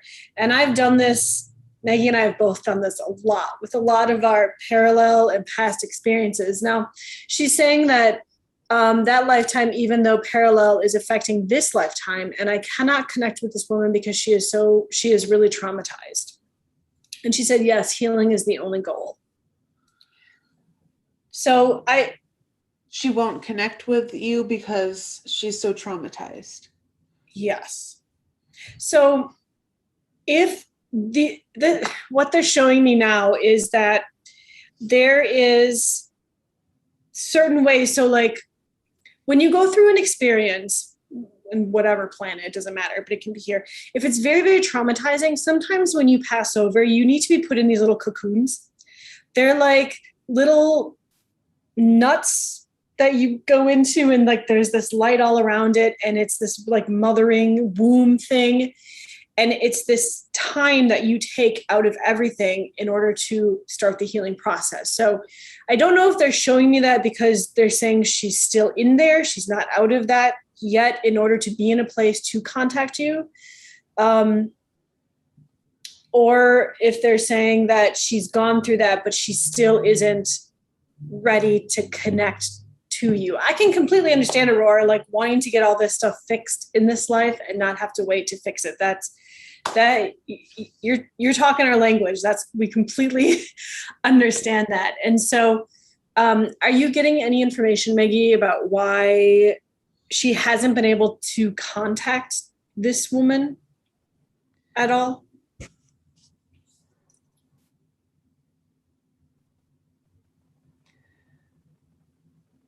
They're telling me that it might be because she's not ready, and that speaks to what you're saying, Temple. But you don't have to heal yourself. You don't have to channel this parallel life woman or man, this parallel life incarnation or past life incarnation. Your body holds the imprint of what happened in that life. And you can call in a trusted guide or call in a healer or call in whoever, call in yourself, call in your own intuition. That's all that you really need.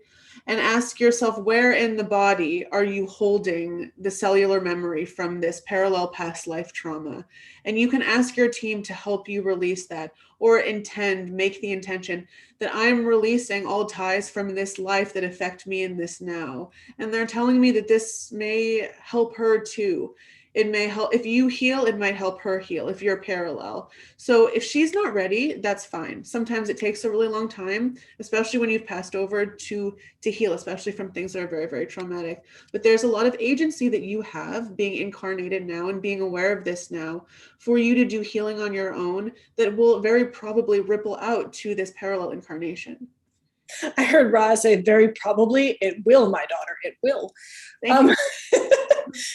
Yeah, so that's what they were telling me when you were checking Maggie. They kept saying it's not time yet, but they said make sure that with what Maggie is relaying that you also elaborate on this. So what they wanted me to say was that what Maggie is saying is absolutely 100% accurate in my point of view. When you have different experiences, you're the same base soul, but you have different experiences. It's going to affect you different than it's going to affect you B. And so because you're connected, no matter what, you can heal you B, and that is going to radiate over to UA, which might be what she needs or he or she needs to get going to heal. So the ways in which you can do that are, like Maggie said, to call on a team, a guide, or even ask. Like sometimes I say, this is what I have to heal. I don't know who I should ask to work with me to help heal it. Can you please send the person in my highest timeline who has my highest timeline in their heart to help me heal this issue? And then they can help you heal it. And it's you. It's not necessarily putting that trauma on top of you. It's dealing with how the trauma affected you in this now. Does that make sense? It's two very different things, but she is not ready yet to come out. But if you take some time and meditate with it and see where it's sitting in you, where it's sitting in the body, and ask your team how you can heal this and work through this, that's going to help her. And then maybe later on, after you work on that, then he or she will come forward and then you can talk about it. So. Yes. And I would like to add on top of that, that sometimes the healing process can be really scary. I know a lot of times I've cried to Temple, and Temple said, I've sensed that you need to fix this or that. And I've sent her voice memos being like, no, Temple, you don't understand. I can't go through that again. Like, I refuse to. I don't want to heal that because I don't want to go through that again. A lot of the time, we think healing is scary in that way because we're going to have to relive and re-experience all of the trauma. But a lot of the time, it doesn't have to be that way. A lot of the time, you're holding on to these feelings of things that happened before. And to let them go doesn't mean to re-experience what happened before and go through all of that to get the healing done. Sometimes it is as easy as letting go. You might have to feel a bit of intensity as you let it go, as the feeling comes up and out. But they're wanting me to say, don't be scared. It's very clear to me that you're not scared of addressing this because you seem to really want to face it head on. But they want me to tell you that you don't have to re-experience all of these things if that was something that you were worried might have to happen. It doesn't have to happen like that. Right. I think that's one of the main hangups that people have when they look forward to what's going to have to happen in order for me to heal myself from this traumatic thing. Do I have to re-experience it all over again? Because I just can't. And a lot of times the answer is no, because it's processed its way in your body or in your energy system as something else already. So you don't have to experience the specific thing that happened. What you're doing is working through and processing what it's done to your body, and you're allowing it love, and you're allowing it out and allowing it to be healed. So it's very different to look at something traumatic that happened and then say, how does this actually work to be healed? I don't think that's probably not really spent a lot of time. People don't spend a lot of time on like dissecting how that works, which is why I think a lot of people assume that it's going to be really messy and they're going to have to bring up and feel and see and experience all of that terrible stuff again. And it's not really like that. There will be some letting go and some emotions felt. At least that's how it works with me, but I haven't really had to experience anything over that I don't want to.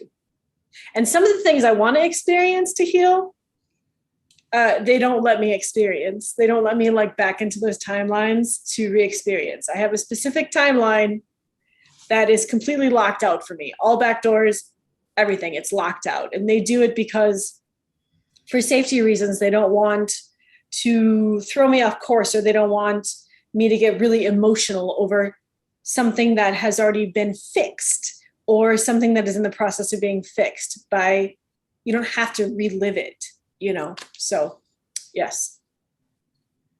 Right. I like to, just because I know that, and I'm always telling people that, but even when it comes up for some healing of mine that I feel is significant, I always get scared. I think all of us do when it's something that was really, really difficult for us. It can be a trigger and make us want to kind of turn away from it, because anything associated with that is something that we're afraid of feeling again. But they won't make you feel your traumas over and over again just to heal them. It's healing. You're not supposed to have to relive things. No. But see, if you think you have to relive them and you don't know any better to assert your free will that you don't have to relive them, then you're asserting your free will to relive them, which is not necessary. So that's another key of like learning how free will works. Like you assert what you want down here. So if you don't assert it, then you're giving your free will away. So any other questions, let us know. Otherwise, do you want to move on to how we go down into our channeling? Yeah, let's talk about that. Okay. So this is how Maggie and I bring ourselves into the channeling state. Number one is all about breathing. You want to talk about that? Yes. The way that I do my breathing is I breathe the light of source into my whole body. I breathe it from my crown all the way down to my toes. And as I breathe it in, I visualize it coming into the body, filling the body. I do those big belly breaths that Ross always talking about. And as I exhale, I feel it filling the body even more, like filling all that, like blowing up like a balloon. Breathing in, breathing out, the balloon gets bigger with each inhale and exhale. And as I'm doing that, I'm imagining the air coming in as light filling my body, and the light just kind of purifying everything that I might have been worried about, all of that. Just focusing on breathing the love and the security of source into my body so that I can start to get myself in the right frame of mind, in the right alignment, the right vibration to channel. Because all things, really, all things are channeled through source. All things come from source. So if you're aligning yourself with source at the beginning of your channeling, then you're aligning yourself with every possible energy that would want to come through you, because they've all come through source first. So there's nothing higher to align yourself with when you're first starting to get into the channeling state. Yeah, that's really well said. Breathing is of utmost importance, because if this is the first thing you're going to do to get yourself in a channeling state, you want to assert exactly what you're breathing in. This again is the free will thing. So if you assert that you're breathing in divine source energy, that you're breathing in only light, that you're breathing in, those that are working with you for your highest timeline in your heart, those are the things that you want to focus on. Your breaths are supposed to start calming you, start relaxing you, start getting your channeling brain, channeling heart kind of focused on what's going to come next. So like I do everything that Maggie talks about. Like when I breathe into, I ask for source to fill me with bright white light. And I picture myself being filled up and then radiating out. And so that's one of my protection mechanisms, because if I radiate bright white light out, then no one, whatever doesn't have my highest timeline in their hearts, can't even come close. And so this also helps me get into a state of where when I'm breathing and I'm picturing this, then I'm kind of picturing myself in this bubble. And for me, the bubble is not just about protection, but at this point, I'm thinking more of, I'm just kind of putting myself in this bubble and letting everything else, like all my 3D stuff, fall away. Mm. And so that's number one. Number one is all about breathing. Is there anything else you want to add for number one? With the breathing, sometimes in this step, I try to rush it. I try to be like, okay, God, fill me with light. Breathe, breathe, breathe. But really take as long as you need for this step. As long as it takes for your breaths to become even, to become relaxed, to become a bit slower. If it takes 5 minutes, it takes 5 minutes. But it's really important to be in this maybe not the best word to use, but this very Zen state before you get into channeling. You really want to be in a state of as much relaxation as you can get, and filled with as much light of God, if that's how you want to fill your body with your breath as possible. Because if you have even a bit of anxiety or racing thoughts left after this step, then it can really affect your channeling going forward. So really take a long time and luxuriate in the breathing process.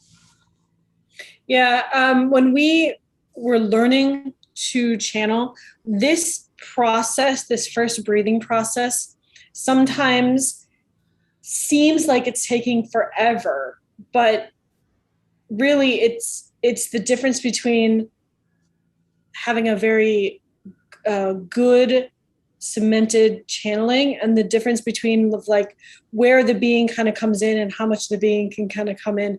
This whole breathing is so important. And sometimes I would be there with my eyes closed breathing and I would be like, oh, this is ridiculous. Like everybody's waiting on me.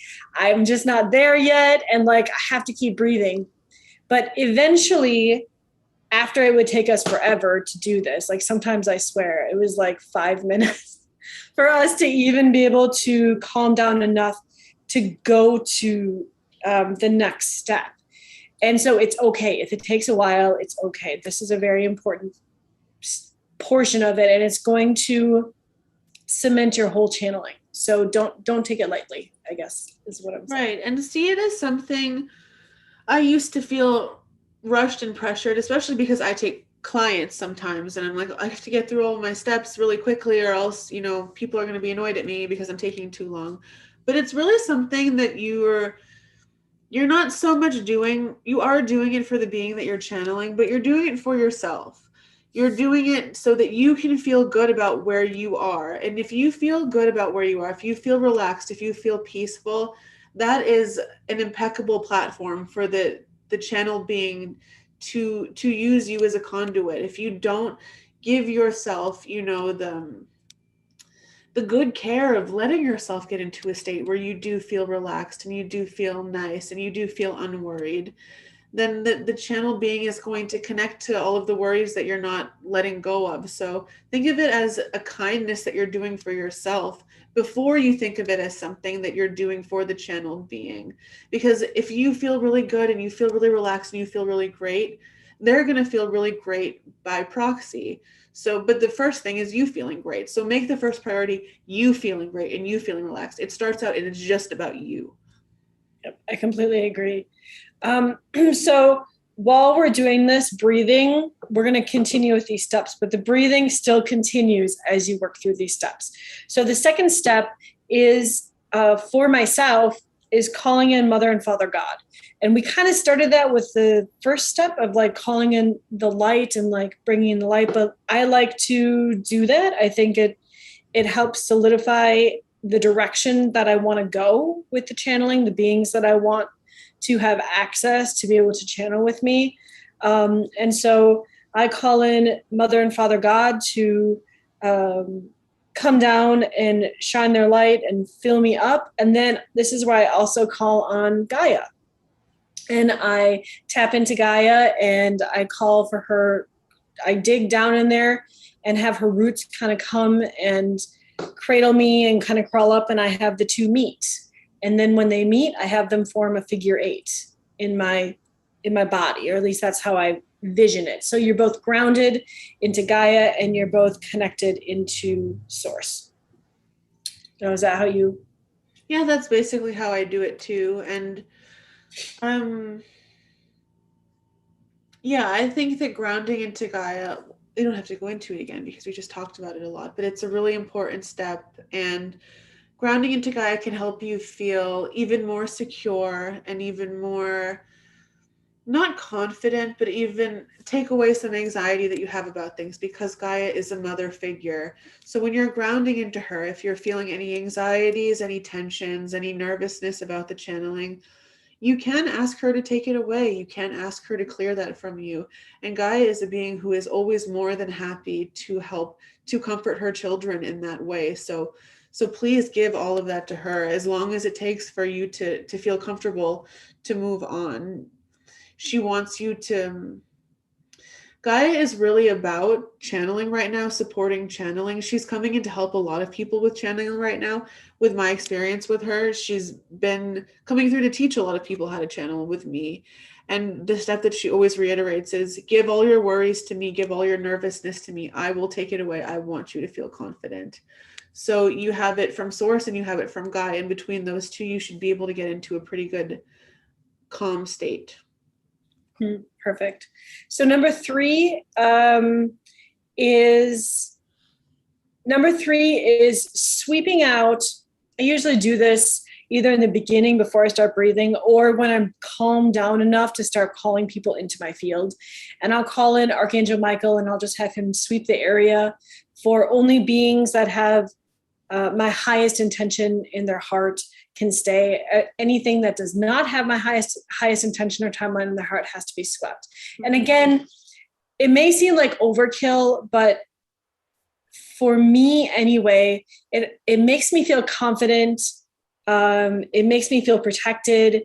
And if I personally feel that everybody has it all under control, I don't have to worry about it. That's more that I can let myself go and let myself move to the back and let the being come in. Same for you, or? Yes. I want to add to that. I think that step is perfect how you executed it, but I didn't I didn't used to think about protection so much. I used to trust that, well, I'm always protected and nobody bad would come through me ever. As much as we would like to believe that, with energies as they are on the planet right now and manipulation being high at times, it's always a good practice to ask for your space to be swept of any negativity and to ask for protection, especially when embarking on spiritual work. And that's not to be paranoid, that's not to think that people are after you. It's just a safety precaution that we take now before we do anything. And we were speaking to the masters a lot recently, and the masters reiterated to us, you need to ground and protect before you do anything else. You are beings of light, you have good hearts, but that doesn't make you immune from negativity all the time. So you need to always make it a practice to protect yourself, not because we want you to believe that you're getting attacked all the time, but so that you can make sure that no matter what, you are safe all the time. Exactly. Exactly. And this goes back to checking the information that you get, whether you're automatic writing or doing your pendulums or whatever, just checking and double checking and making sure and not taking anything for granted. Because as soon as you take things for granted, that's the easiest way to get in there with the manipulation. Exactly.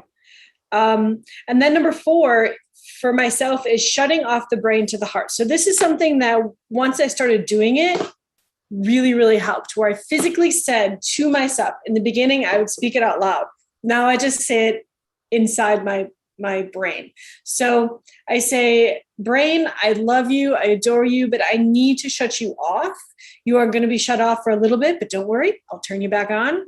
And now you can be there, but you have to go through the heart. So the heart is going to be number 1, and you have to do whatever you're doing, you have to go through the heart. So it doesn't mean I don't love you any less, but I'm just shutting you off for the moment. And that really helped me focus more on the heart, and allowed me to not worry so much about the brain. Do you do that? You probably don't need to do that. No, I definitely do that. When I introduced that to my channeling practice, that's when I saw my channeling become more elevated than it was before I did that. Because if you're in your head all of the time when you're channeling, your head is storing so much from your day. Number 1, it's storing so many worries, so many anxieties, so many tensions. Number 2, your head is storing all of the conditionings of this 3D plane and matrix. And a lot of the information that is coming from higher realms does not conform to the restrictions of this realm. So if you're in your head, your brain doesn't want to tend to let through information that is outside of what it has been conditioned to accept. And that's not that we believe all the things that the matrix teaches us, people who are here now and people who are into these kind of things, but the brain is a strong tool and the matrix has strong conditioning. So when you're in your head for the whole channeling, so much of that conditioning is going to block so much of the higher information that doesn't mesh with it. The brain has really good firewalls up. It's a really good fortress that protects the beliefs and ideas that it has, and things that are foreign often get pushed out. But the heart is also a brain in and of itself. I mean, there's been studies that show this. It's not a brain exactly, but it operates similarly to it is. I don't know a lot about it. Is a brain, yeah. Maybe you can explain if you know a little bit more about how it is. Well, you were doing really good. But I don't know the science behind it. I just know that I've read a lot of stuff that says the heart operates similarly to the brain. And that's true. But in terms of if you're in spiritual practice or you're channeling, the heart doesn't have conditions. The heart cannot be conditioned in the same way the brain can. The brain is useful as a tool, and you can program it to believe certain things. And we all know that because we've all been programmed in very bad ways, and we're trying to learn the better ways. But the heart receives truth. The heart cannot be programmed in the same way that the brain can. And the heart can receive information and truth in a very abstract way, in a way that is not restricted, in a way that it comes in as a full truth where the brain cannot receive that. So if you try to turn off the brain and move yourself to the space of the heart when you're channeling, then the quality of the information will be higher, the energy will be higher, because in terms of receiving information and truth, the gates of the heart are open. It's a much greater hub for information to come through. that will not restrict you, that will not keep you down in any way. So if you can try to focus on what Temple said, turning off your brain. I love you, brain, but I'm giving you a break for now. I'm turning you off. I'm going to spend some time in the heart. We're going to operate in the heart for a little while. Then if you can stay there, if you don't pop back into the brain, and this is a practice that don't get discouraged about it, because your consciousness is used to being in your brain all the time. That's where you've been trained to be all the time. So to stay in the heart center, it's going to naturally want to pop into your brain, and you're going to be like, wait, I just was trying to be in my heart, and now my brain is going again. It's something that's like a muscle that you have to train. But as I've gotten better at training my consciousness to be in the heart space rather than hanging out in the brain, especially when I'm channeling, my channeling is much improved. So it's a good practice for spiritual life in general to be in your heart more, but for channeling especially, it really helps. And Ra was just reminding me of, he said, do you remember that time that I was on my soapbox talking about this?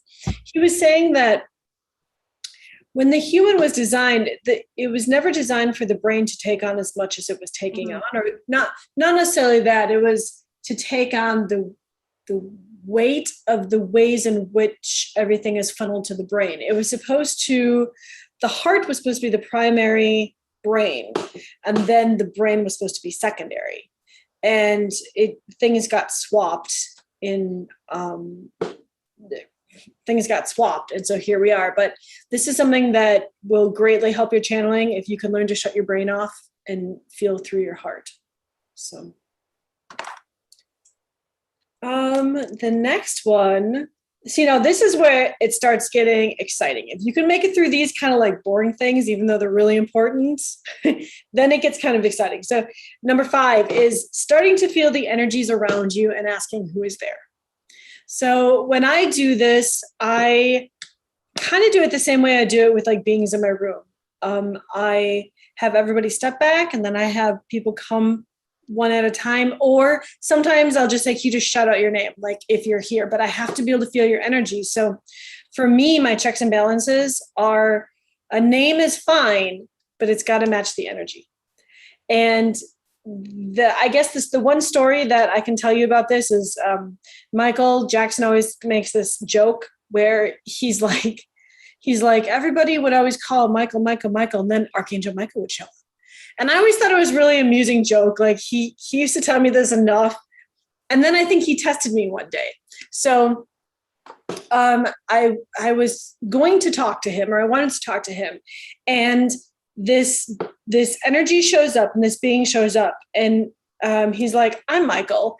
And I knew right away that whatever Michael that was did not match the energy that I know of for Michael Jackson, even though the name matched. So then I said, are you Michael Jackson, Michael, or are you like Archangel Michael? And he's like, oh, I'm Archangel Michael. Okay, let me go get the other Michael for you. So this is just a way that I check and balance. If someone gives me a name, but it doesn't match up with the energy, then I'm like, wait a minute, like we'll stop. We'll wait to get this right until I proceed. I'm not going to assume anything. So once I know who's all around me, then I can start asking, okay, well, who wants to come in and channel with me? Just because there's a lot of beings around you doesn't mean they're going to all jump in and channel. They kind of always have their hierarchy of like whose message is most important.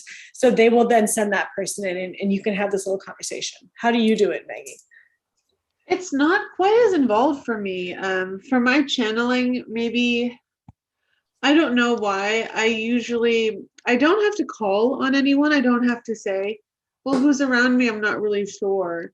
Usually the being will have come to me a good time in advance and said, hey, it's me, Ra, or hey, it's me, Nefertiti. Hey, it's me, Freddie Mercury, whoever. And I want to share this energy with the people, and I want to say this to the people. For me, when channeled beings contact me, they always are very clear about, usually, it's not always like this, but they are often very clear about what they want to share, what energy they want to give. And they're usually there with me like a good 10, 15, 20 minutes in advance, kind of getting their energy into my field. So I always know a good deal in advance who's going to be around me, because they come to me and they're like, hey, it's me. I want to channel through you. Here's what I want to say. That's how it usually happens with me. I have to say that that does happen with me sometimes, where like if I get nervous about what the topic is going to be for the day, they'll come and they'll start talking to me right away. But sometimes they don't, and they're just like, "Oh, we're just going to fly off the cuff." And so, I definitely have experienced your way as well. I think I like your way better because then I like that way better it too. sets you at ease.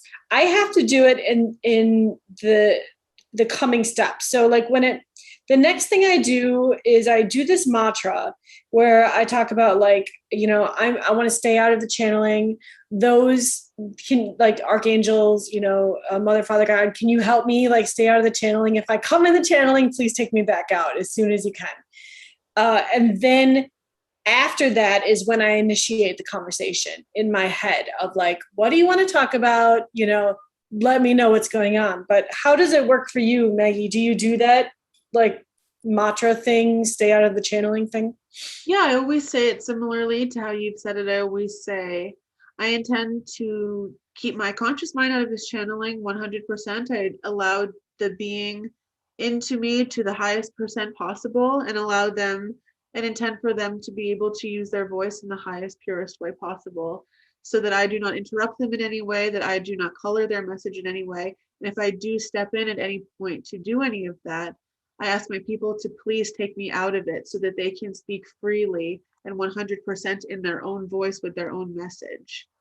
And it's really good. It seems really obvious to say stuff like this, but when you set the intention, it allows those things to happen much better. That, I'm letting a channel being in so they can say what they want to say. But when you intend it like that, it reinforces that energy of them really coming in strongly and saying what they want to say, and you really being able to stay out of it. Yeah, it's so funny. I just completely agree with everything. I had something I wanted to bring up, and just like that, it went. Um,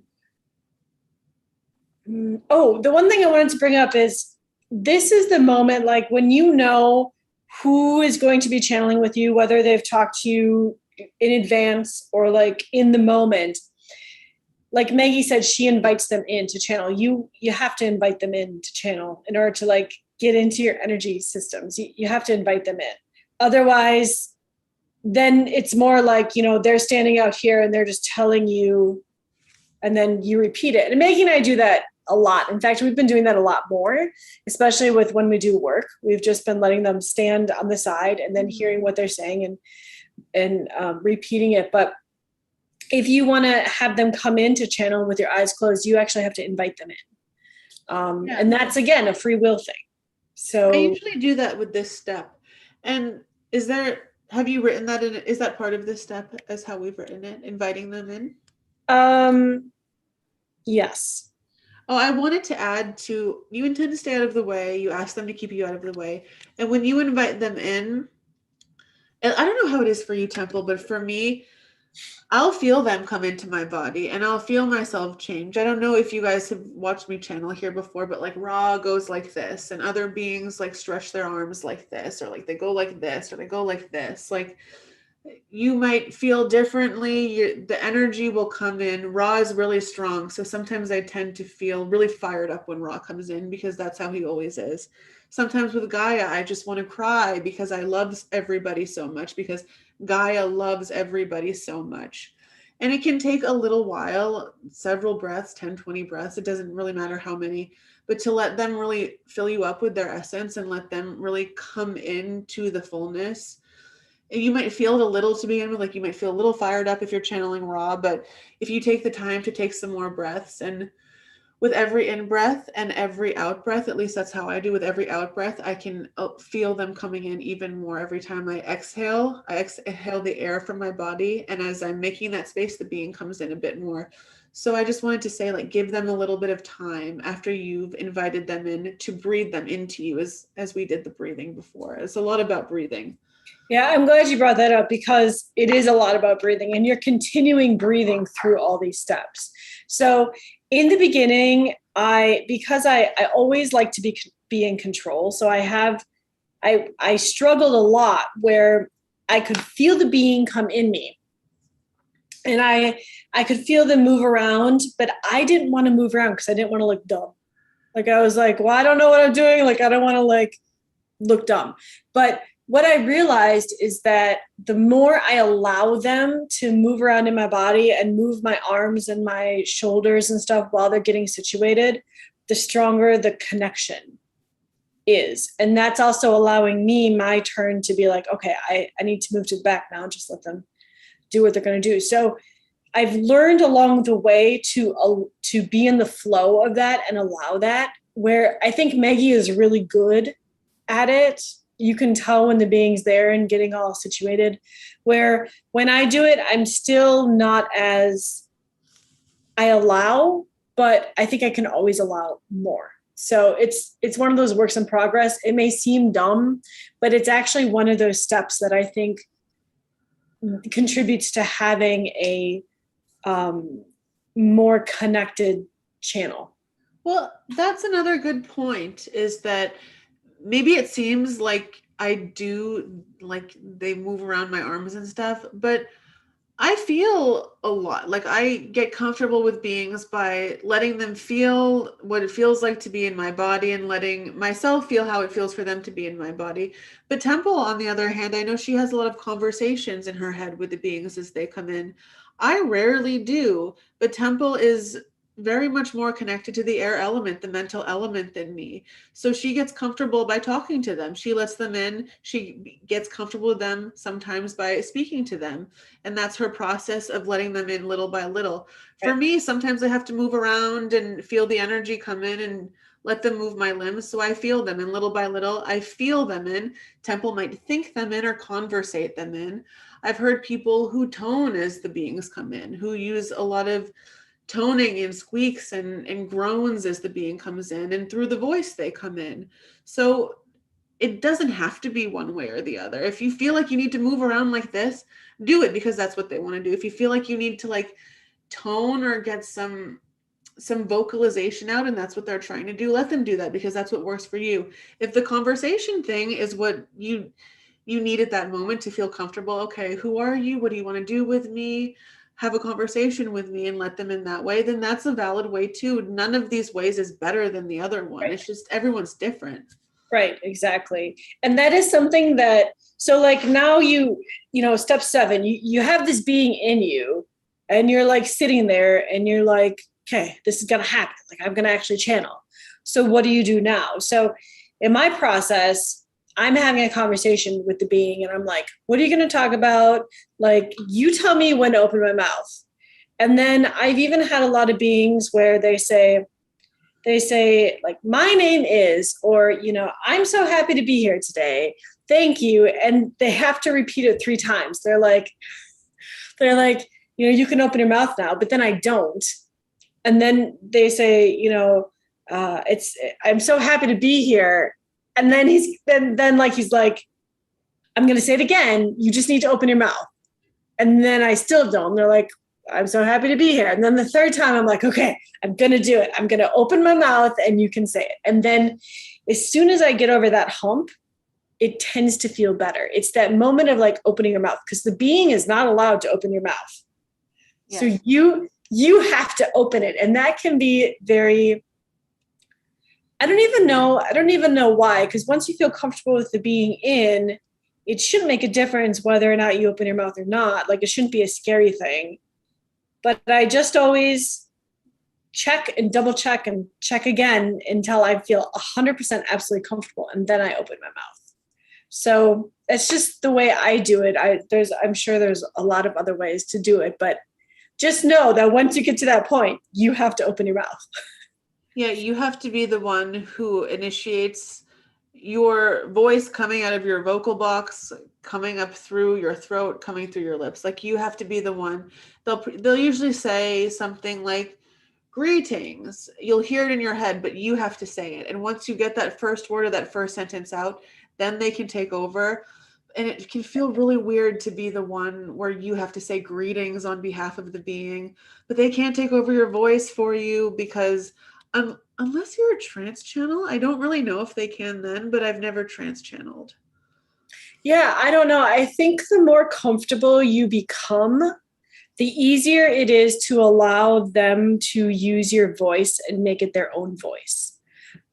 Certain things I've noticed with Michael is that the more that I channel him, the more I let him bring through his own unique, like the way he says words. Like I don't even know if I can think of something offhand, but he has a specific way of saying words, and I feel like that comes through a bit more now, where in the beginning I wouldn't allow that through because that was some control that I could still have, just using my own voice. But I think it's the amount of control you're willing to give up and let flow. And so for everybody, it's going to be a little different.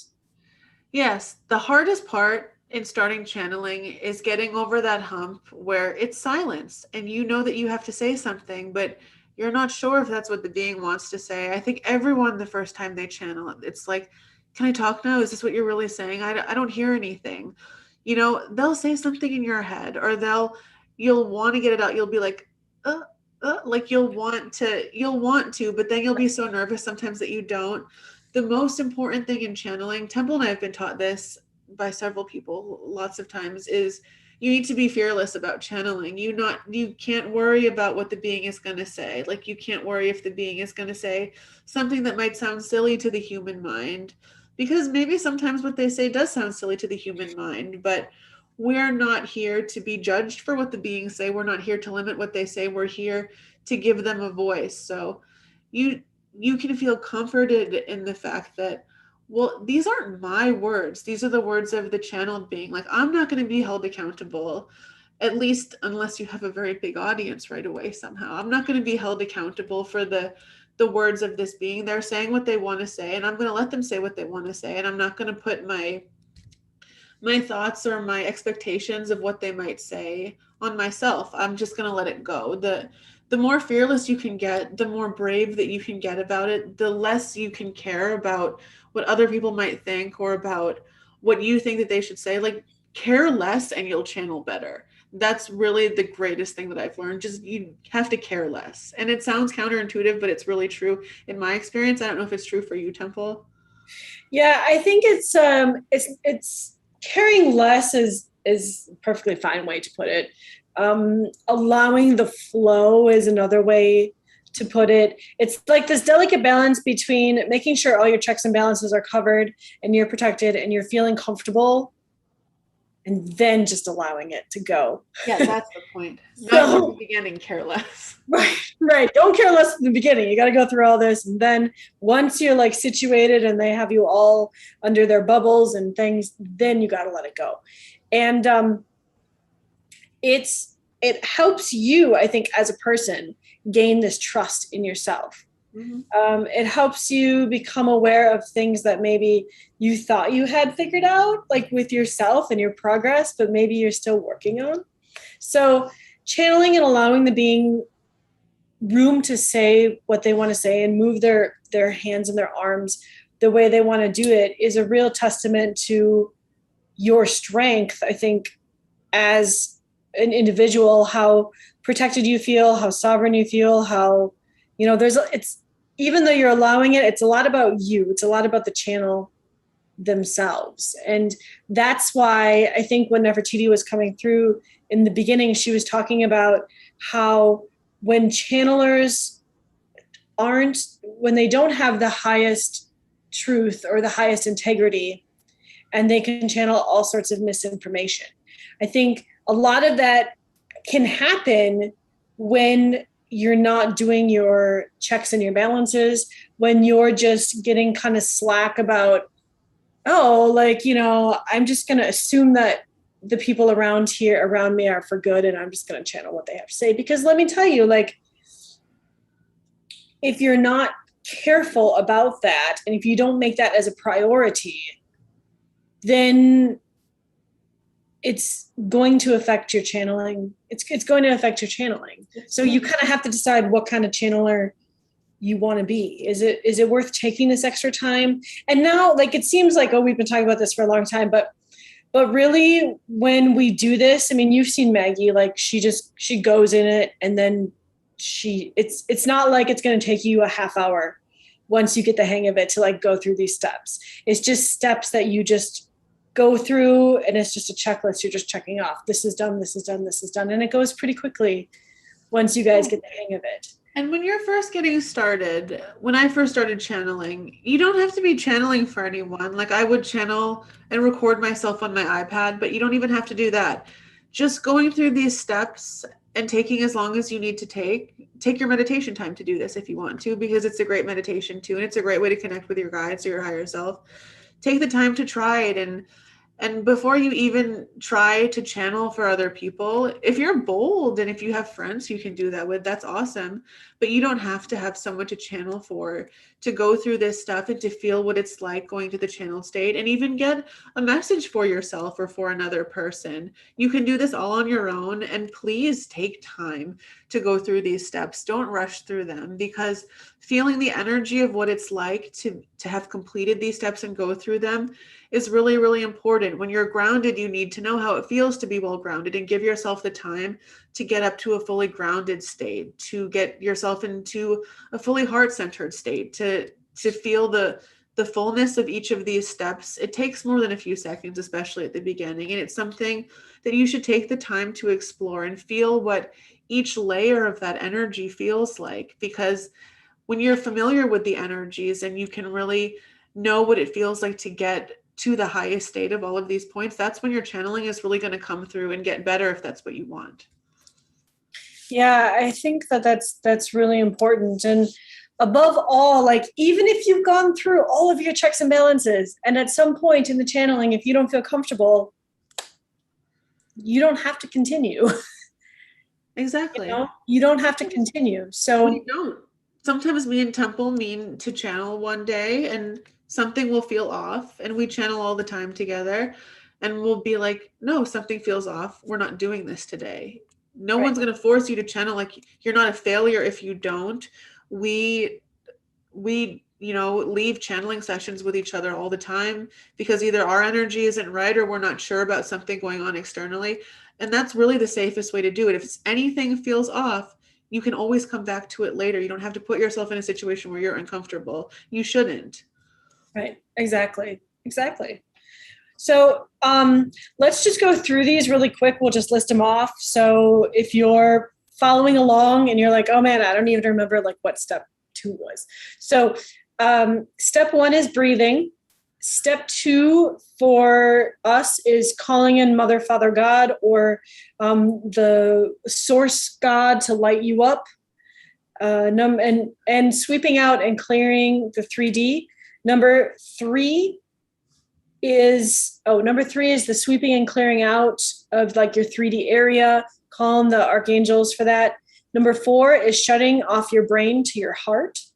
Number 5 is becoming comfortable while breathing, to start feeling the energies around you, or know, if they've talked to you beforehand, like who's going to come and channel, but just getting comfortable with those energies. And for me, asking who's going to be channeling. Number 6 is that mantra of, I stay out of the channel, and if I pop in, can you guys please bring me back out so I can have the purest channel. Number 7 is inviting the person in, the being in, and either having a conversation with them or just letting them get adjusted in you and with your energy, and then opening your mouth and allowing it to flow. So we hope that has been helpful to you. People want to make channeling seem like it's this hierarchy thing that like nobody can do unless you pay someone billions of dollars to do it. That's not the case. You guys are all capable of doing it. It's more of intention, persevering, and flowing, I guess. Intention, persevering, and flowing, keeping up with it. It's not like, I know we live in a society where we always want everything now. We just want to close our eyes and be able to channel, but that's not a good way to use your free will, in my personal opinion. Here, there's better ways to do it than just wanting to do it without going through the checklist. So, And do you have oh, go I ahead. do. I just had this thought. I don't know how important it is. I always think about channeling, unlike with other skills. With other skills, you really want to build yourself up into it and put yourself into it and add on to what you're doing, add on to what you're doing. When you're learning to channel, it's really a process of taking yourself away from it. And that as you piece by piece can chip yourself away from the process, then the channeling really flourishes. So don't look at it as something that like, I have to work really, really hard at this and I have to strive really, really hard at this. Channeling is not really like that. Channeling is about a practice of doing it over and over again until you do feel more comfortable taking yourself out of it. Each time you're practicing, it's you trying to get to the next level of keeping yourself out of it until, like, you know, some people are eventually in a trance and they're out of it so completely that they don't remember it when they came back. That's the most advanced form of channeling. So don't look at it as a task or something that is a hard skill to build. It's not. It's about surrendering in a lot of ways. It's about allowing in a lot of ways. And that's, if you're in a spiritual practice to begin with, it's a really good addition to your spiritual practice if you're called to channeling, because it's all about allowing in the right way in a lot of these spiritual practices. And it applies to life in a positive way too, I think, when you can learn to take yourself out of things and not be stressed out about things and to just allow things to flow. Channeling is really helpful with that.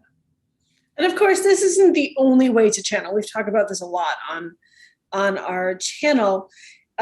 There's automatic writing, you know, there's the oracle cards, there's just whatever they say, you just repeat. It's, you know, there's a lot of ways to channel. So this by all means is not the only way to channel.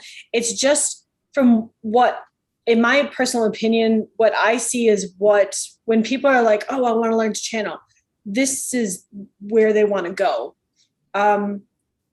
For the most part, the people that I have come across anyway, you know, for some people, it may just be like automatic writing. And I think now that I use all kinds of different methods of channeling, I think they all have their place. I don't think one is better than the other.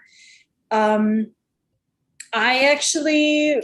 really adore being able to use my gifts to automatic write. And now, like when I send Maggie stuff, I will double check my accuracy, which is just me being me because I'm weird like that. So like, it's about allowing the message to flow, and then at the end, seeing how well I let it flow, if that makes sense. So, and you know, it's not about beating me up if I don't get a good percentage. It's just about letting me see like how well I was in the moment to let it flow. So yes, that is such a good point. This is not even close to the only way of channeling. I think I've mentioned this on this channel before. I started channeling by dancing. They had me moving my hands and like moving my body in all of these ways. And I think because I started that way, I eventually went into channeling this way. But if this seems like a lot to you right now, try to automatic write, or try to, you know, people write down lots of symbols, and even artwork is channeling. yeah. You know, Yeah. channeling is basically every form of expression that a human does. So much of the time, anything we're doing, speaking, dancing, writing, moving, breathing, even a lot of the time, like we are channeling from the higher realm. So get comfortable with yourself, whatever way that you like to express. Try to see if you can let it go a little bit and see what comes out. This is really not the only way to do it, and a lot of the times this is not the most efficient way to get information anyway. But if you want to learn how to do it, this is our process. But the other ways are really, really fun too, sometimes more fun than channeling vocally. Right.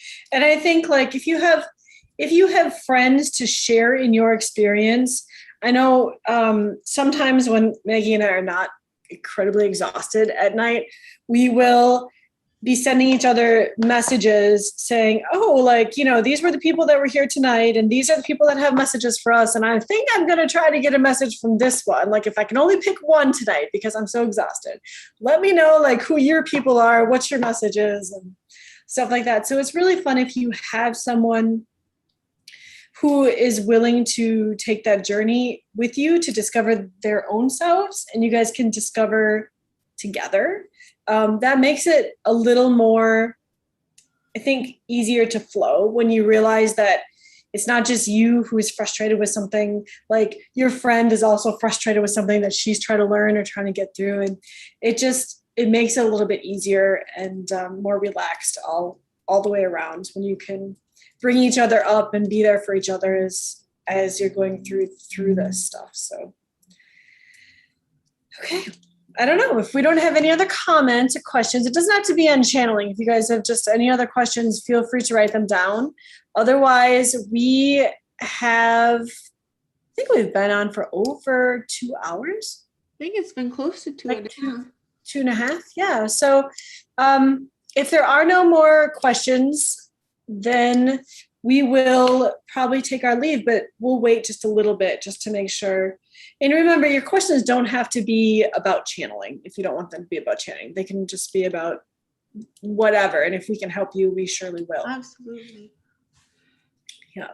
And like what Temple was talking about, if you have any stuff that you're frustrated about, or you're trying to connect in a way and you're feeling like you're just not getting it, or it's often frustrating trying to connect in certain ways and read energies and figure out who's around, and you feel blocked for whatever reason. So that's part of the reason why we're here with you guys. Temple and I are always talking to each other about this kind of stuff. And it's part of the reason why we get on the screen every week in front of you guys, because we love hearing about these challenges and helping work through these challenges. It's one of our favorite things, puzzling through things like this. So we would love to hear about if you guys have stuff like that. And we understand that as we're in these new energies with the Lionsgate, that missions and people's what people are actually called to do have amped up. And so we also understand that in that you may feel a little lost. And so maybe we can help bring clarity to some of that. If we can, we surely will. Otherwise, we'll just be honest with you and be like, yeah, I'm not getting anything about that at the moment. Okay, Aurora's got a question. When it comes to connecting/channeling people, what are some of the reasons we could be blocked from doing that? That's a great question, Aurora. Oh, there could be so many reasons why you might be blocked from a certain person. Is there someone in particular that you're thinking? It's just a general question. I don't know. We'll see what she says. I know that. So, for example, you have to. Okay, let me preface it by saying this. You have to remember that everybody on the other side and in the other dimensions are all individuals, whether they're angels, whether they are grandmas, whether they had a specific famous incarnation at some point. They're all individuals. And so those individuals have their own thought processes and their own personalities as well. So I can speak from experience on this. If somebody went to a channeler and they were like wanting to have Ramses II channeled, chances are he probably wouldn't come. And that's not saying that there's anything wrong with that person who asked. It's just saying that that Ramses II is a very private person and he doesn't like to channel with people, that unless he absolutely positively like knows them or has a connection. So it could be that. It could be, so she's saying her biological parents. So this is something else that is, I think, of note when you're talking about the other side. There are going to always be beings and energies that when it comes their time to cross over, their highest joy is not connecting back in with people or their old experiences or things like that. There's always a chance that those beings that crossed over are just done with that experience. It doesn't mean that they don't love you any less. It doesn't mean that, it just means that once they come into a different realm and they're getting their footing, they might be like, oh, I'm done with this. And my grandma is a great example. When my grandma passed and I was allowed to journey to her party, like she would call it heaven. So she would say, you know, my party in heaven when I passed. But they threw her a party and I was allowed to go. And I sat down with her and I was asking her questions about her journey there. And this was only like maybe a day or so after she passed. And this is what she told me. She said,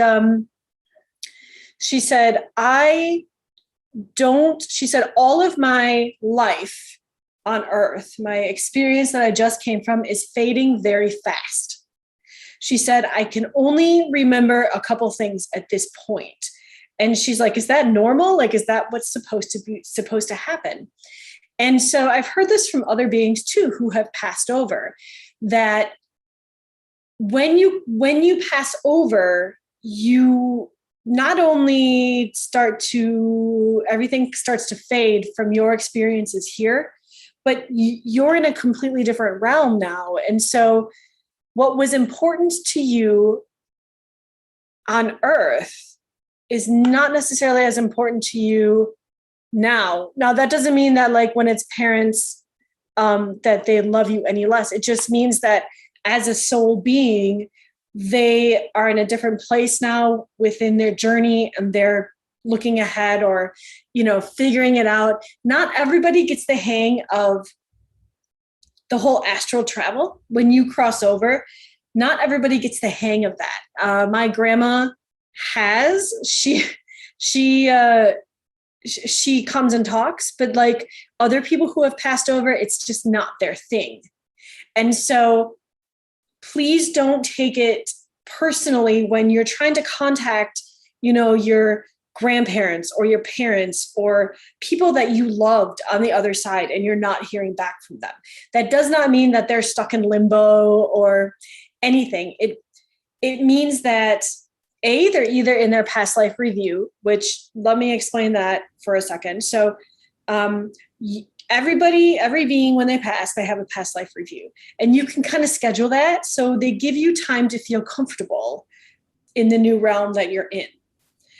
They don't shove you in this past life review right away. So it takes a little while. And in that time, you are able to, the being that passed is able to journey to all the relatives and like get the hang of, you know, not having a body and just making sure that everybody's okay. And then the time comes from their past life review. And depending on what they've done in their life, how intricate their life was, how many realms they were aware of in their life, these all add to the length of your past life review. We know beings who have said that it felt like they were going to have to live in their past life review. It was so long. And then other beings like my grandma were like, oh, I thought it was going to be longer. And it really wasn't, you know, as long. And so that takes a very long time too. So just think about it. When they come out of their past life review, they have to work with groups to get them reacquainted with their new realm. So stuff is like quickly leaving their memory because now they have access to everything. They have to go through their reviews. It's a very different experience over there. They're not necessarily thinking once they get over there, if they know you're going to be okay, if they know like, oh, like Aurora is really, really strong. Like we know innately who, you know, what, we know innately we don't have to worry. Then they won't. But if it's like a parent who is worried or, you know, a loved one who is worried, then it's chances are they may stick around more. And so you would have an easier time contacting them. Now, my grandma did say that she just wanted to make sure I was protected. Remember the other night? Yes. But my grandma doesn't stick around because she worries about me. She just comes and checks in on me, and she chooses to do that. So I don't know if that answered your question, Aurora, but that is one of the main reasons that it's not necessarily that you're blocked from it. If it's your biological parents, they may be in a place where they've moved on from viewing this life as we humans view it. It's hard to say the right words, but don't take it personally, because, I'm sure that they love you, and it's just in a different realm, and things are different in a different realm, and the memories aren't always the same. Do you have anything to add to that, Maggie? Yes, I've tried to talk to family members of mine that have passed before in channeling. My grandfather passed a long time ago, and I tried to reach out to him to speak to him, and whenever he would come back to speak to me, he would always just be crying because he had gone through his life review. He saw maybe how he wasn't the best father or grandfather in a lot of ways, and the pain that he had caused to our family. So in a lot of cases, it might be painful for them to come back to talk to you and see you, knowing, I don't know how they affected you. I'm not saying they affected you badly, but to come back to the earth realm where they've seen the implications of what's happened, the way that their life played out, it might be difficult for them to reconnect with this realm. They might not be ready to do that yet. In the case of my grandfather, it was painful for him to come back because he hadn't come to terms with how his life had gone. And that's a thing that it has nothing to do with you. It has to do with how they're processing their own choices. They're processing their own passing. They're processing the things that they maybe didn't get to do, and that's hard for them to revisit. And maybe with you too. I'm not saying one way or another. I don't know your life, and I wouldn't presume to say that I knew anything about your life, but there are some people sometimes that I struggle to connect with that I know that are in the higher realms who love me and care about me. But I have certain blocks with some people where I don't feel like I'm worthy of their love or receiving of their love. And when I get channeling sessions with other channelers, they're always saying, "We're here, we want to talk to you." And then in my daily life, when they say they're around, I have a hard time feeling them, because from certain people and certain kinds of love, I still have to process through certain wounding and certain traumas where it's hard for me to receive love. So in those cases, it's on my end. Like, my energy field doesn't feel safe receiving certain kinds of things. So people who are trying to give that to me, their love is there, and they know that their love is there. And I don't think they're feeling anything badly about me, but it's on my end. So there's all kinds of reasons why you might want to consult your pendulum, or consult your intuition, or consult your team and ask them why it's difficult for you to connect. But it might be a reason on their end. It might be something that you want to look at on your end. There could be a million different reasons why. Yeah, I thought of something else. Two things, actually. So number one is that, like, in my experiences with Michael Jackson, because he's a guide of mine and he's around a lot, sometimes when he comes in to like channel where he's kind of back into the earth realm energies to channel, he says things to me that I always thought were kind of bizarre, but like I understand it in a better way now. One time he told me, he's like, yeah, when I get down into these earth energies, then I get to hear my music.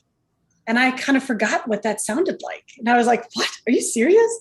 And then the other time he told me, he started like humming the song. And I'm like, why are you humming your own song? He's like, because it's a good song. And he's like, it's so funny that you think like, how could you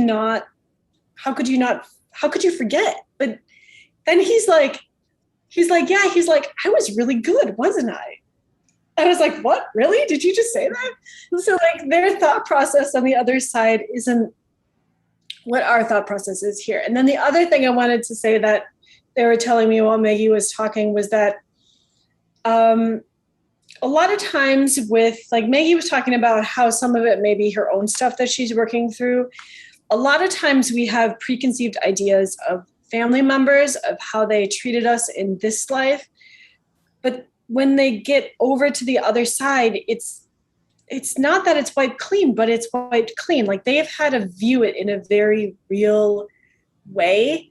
So if we're holding something against them, it may not be best to actually contact them in the way that we're feeling about them. Like if we can have kind of a blank slate about wondering like, how are they doing up there now? Like everything's so different for them versus, oh, you know, I feel like you treated me this way and I'm harboring anger against you. It's a different way. They probably more would want to come in to talk if it was a clean, clear slate versus if they're already feeling guilty about stuff that went on from their past life review to have to face it, to have to face it then. So that can be another reason as well. I know that like Michael talks about that too, about people who have preconceived notions of the people that they want to channel and how that can affect like the messages that come through and stuff. So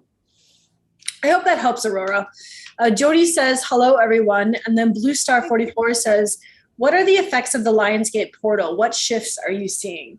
Oh God, there's so much this year. I'm still reeling from the Lionsgate portal personally. I know the collective is going through a lot right now. And in terms of emotional clearing and clearing of density, so much is coming up for people. And that's, it's very person specific, but we're really being pulled over the coals, in my opinion, in terms of you got to let go of what holds you down. And if you didn't let go of it by this Lionsgate, we're going to help make you let go of it. So for me, it's been a lot of sacral chakra clearing, solar plexus chakra clearing, a lot of places where our emotions have been manipulated and we haven't been allowed to utilize our feeling centers in an empowering way. All the stuff that's keeping us down. Deeper traumas have been coming up to be cleared. A lot of things that keep us disempowered, a lot of past experience, a lot of that stuff is coming up to be cleared. So I know for a lot of people in my circle, at least, it's coming up as a lot of emotional turmoil in terms of clearing and purging. Not turmoil in that it's bad, but turmoil in that the body is being forced to release a lot, and that entails a lot of feeling of things that are coming out. So it's very tumultuous in that way. But of course, it's all in service of the higher good. But it's a very heightened, magnified kind of energy right now. At least that's what I'm seeing and perceiving. Yeah, I would totally agree.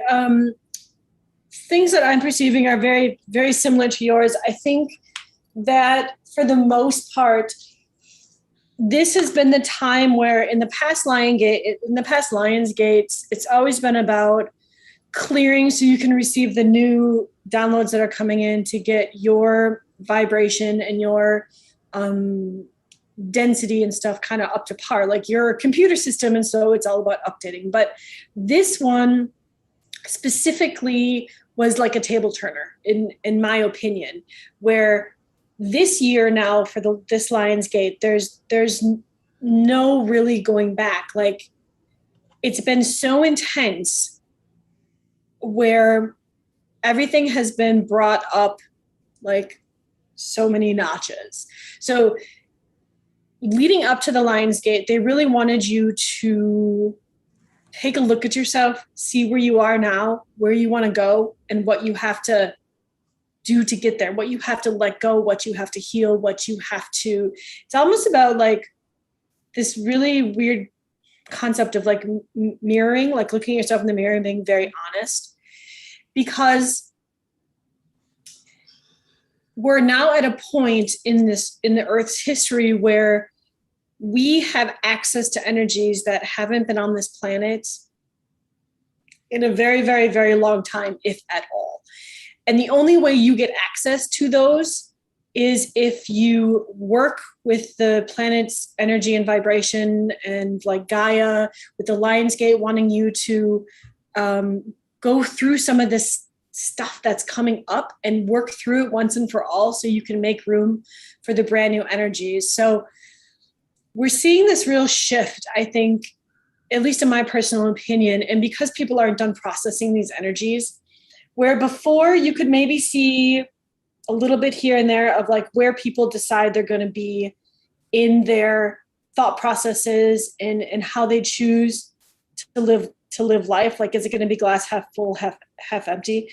I think now what's going to happen is that you're going to see the division even more, where the people who have the light workers and other people who don't know they're light workers, but they have all been working through this really, really deep-seated trauma stuff. And some of this stuff, for those that were ready, I believe were even past experience things that have been like deep-seated in your chakras that needed to come up. So I think people have been working on that.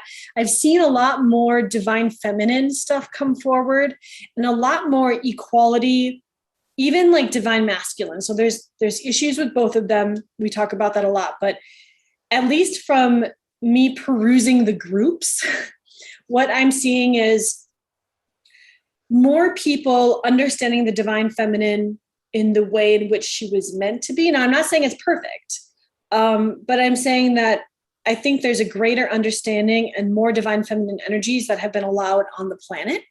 So I'm seeing it come up in people's drawings, people's codes that they're coming through. It's a lot of divine feminine stuff. And a few things I'm seeing, which I never would see before, is like divine feminine helping the divine masculine, or the divine masculine helping the divine feminine.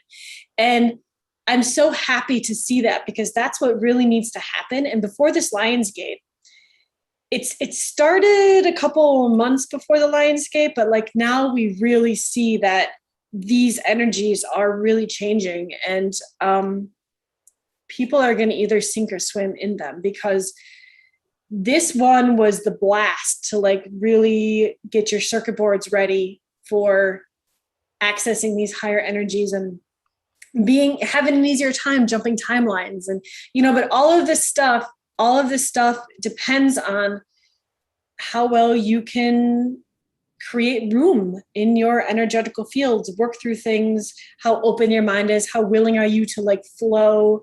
If, like for me personally, some of these energies haven't integrated as seamlessly as I would like in my body. So I've had a couple days where I just haven't been feeling great. It's not like there's anything wrong with me. It's just, allowing the new energies that have come in to get used to being in my body and get everything working together properly. And so taking that time to rest when you need that time to rest, knowing what your body needs, this is all part of what this Lionsgate is trying to usher in. Like, I feel like before then, all the other Lionsgates were kind of similar. This Lionsgate, though, I think there was some prophecies that were fulfilled, and it's a very special Lionsgate. So yeah, there's a lot of long-winded. I think it's very prophetic. The energies certainly line up with it. I think a lot of the energies that we're being called to deal with right now, they feel like make or break energies. Like the energy is so heightened, and I think for a lot of people, they're being presented with two very different timelines, and that varies from individual to individual. It's either you step up and you be in this timeline, or maybe you're more scared and then you're in this timeline. Now is a time for a lot of choices to be made, a lot of testing to be done. They're putting everybody through a lot of tests right now. I know that sounds scary, but that's what they're doing. So if you feel tested, if you feel called that you need to make choices and decisions, do not make any of your choices based on fear. Make your choices based on empowerment and knowing a belief in yourself and knowing that God has you on the correct path. Don't let fear get in your way, or you're choosing the wrong timeline. And I know that they're telling me with a lot of people who are listening, who are going to be listening, this is going to resonate. If you have two paths to go down right now, don't choose the path of least resistance because it's less scary.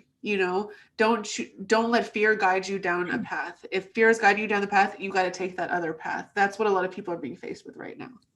Exactly. I'm glad you brought that up, because looking back, that is something that I have seen, I guess I have witnessed, where a lot of people seem to be at a precipice of going down, their highest timeline paths, or staying on the path that they're on. And that's very, very true.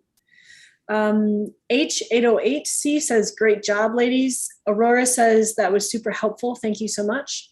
And Blue Star 44, that was the question about the Lionsgate, said, I feel the same way about the past Lionsgate being different and this Lionsgate being very bumpy. Yes, exactly. Yes, because we're right there with you. It's this Lionsgate, I feel like is breaking down some of those blinders that in our society are so easily missed. And I think if we allow this crazy energy from this Lionsgate to really solidify into our systems, that the people who choose and allowed to do that will have an easier time seeing some of the manipulations, have an easier time seeing some of the veils that are in front, have an easier time feeling like you can assert your free will and knowing exactly what that means. This is all leading up towards us evolving in drastic ways. And I think this was really one of the big ones as far as Lionsgate. Right. Do the best to finish out riding the waves with love and compassion for yourself. That's really important. I've fallen into the trap several times over the last couple of weeks of really wanting to attach to some of these lower density belief systems about myself. They're coming out to be cleared. These thoughts of you're not good enough, you're never going to be good enough, you're this, you're that. Those are coming up right now. And if you don't have a clear head about you and you get lost in it, it's easy to attach to them as you're coming up, and then you get sucked back down into those things. Let them come up and tell yourself as you're experiencing all of these feelings again, or all these emotions again, or all these negative beliefs again, I love myself and I believe in myself and I'm letting this go. Please do your best not to attach to it, because I know how intense it is right now and it can bring you down if you let yourself attach to it. Don't get caught in that trap, please. Right. And this reminds me, I don't know who was the one who wrote the letter to Maggie and I, but I remember them saying in the letter, maybe it was Ra, I don't remember, saying that when these things are coming up, the tricksters, or like the manipulation portion of it, wants you to view it in this now, as it's affecting you, as this is how you feel about yourself now. But what they were telling us is that you have to remember all of this stuff that's coming up. Those were the feelings you had like years ago for some reason, whether, something was said to you when you were 5 and it made you feel this way. So don't place that feeling in that moment on top of your now. It's coming up. But what you should do, they were saying, is if you can recognize where that came from, like when that was done, that happened, you can look at your position now and say, oh, well, this is where I am now. I've really worked on that. That's not how I feel anymore. So I allowed this to go with love. Does that make sense? So you're not putting this on top of it. You're seeing them as two very different things. And that's how you don't get sucked into it. And it's not easy. I mean, the reason that we got letters about it is because we were struggling with it. We really were. So, and I think people's anxiety and nervousness with this, because anytime, Ra had a really good quote about this, something about how when you feel anxiety and you feel nervousness, like especially, I don't think he was talking about specifically Lionsgate, but it applies here too. It's the energies in the body trying to figure themselves out. And that's because it's new energies and you're not used to it. So it makes you nervous and it makes you have anxiety. It might not make you feel super good. And then you're like, oh my goodness, am I getting sick? Or like, what's going on? And so you just have to recognize that these new energies are here and they're taking in the spaces that you've opened up for things that you've cleared out. So the more you've cleared out, the more the new energy can come in and the more it can take a little bit to get used to the way your body works and raise you up to the next. density that you're going to be functioning in.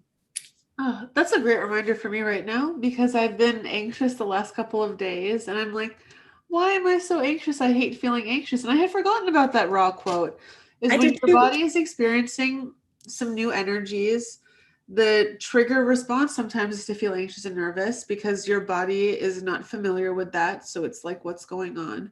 But that doesn't mean that anything wrong is happening. So we have the power to tell our bodies it's all right. You don't have to be so anxious and nervous.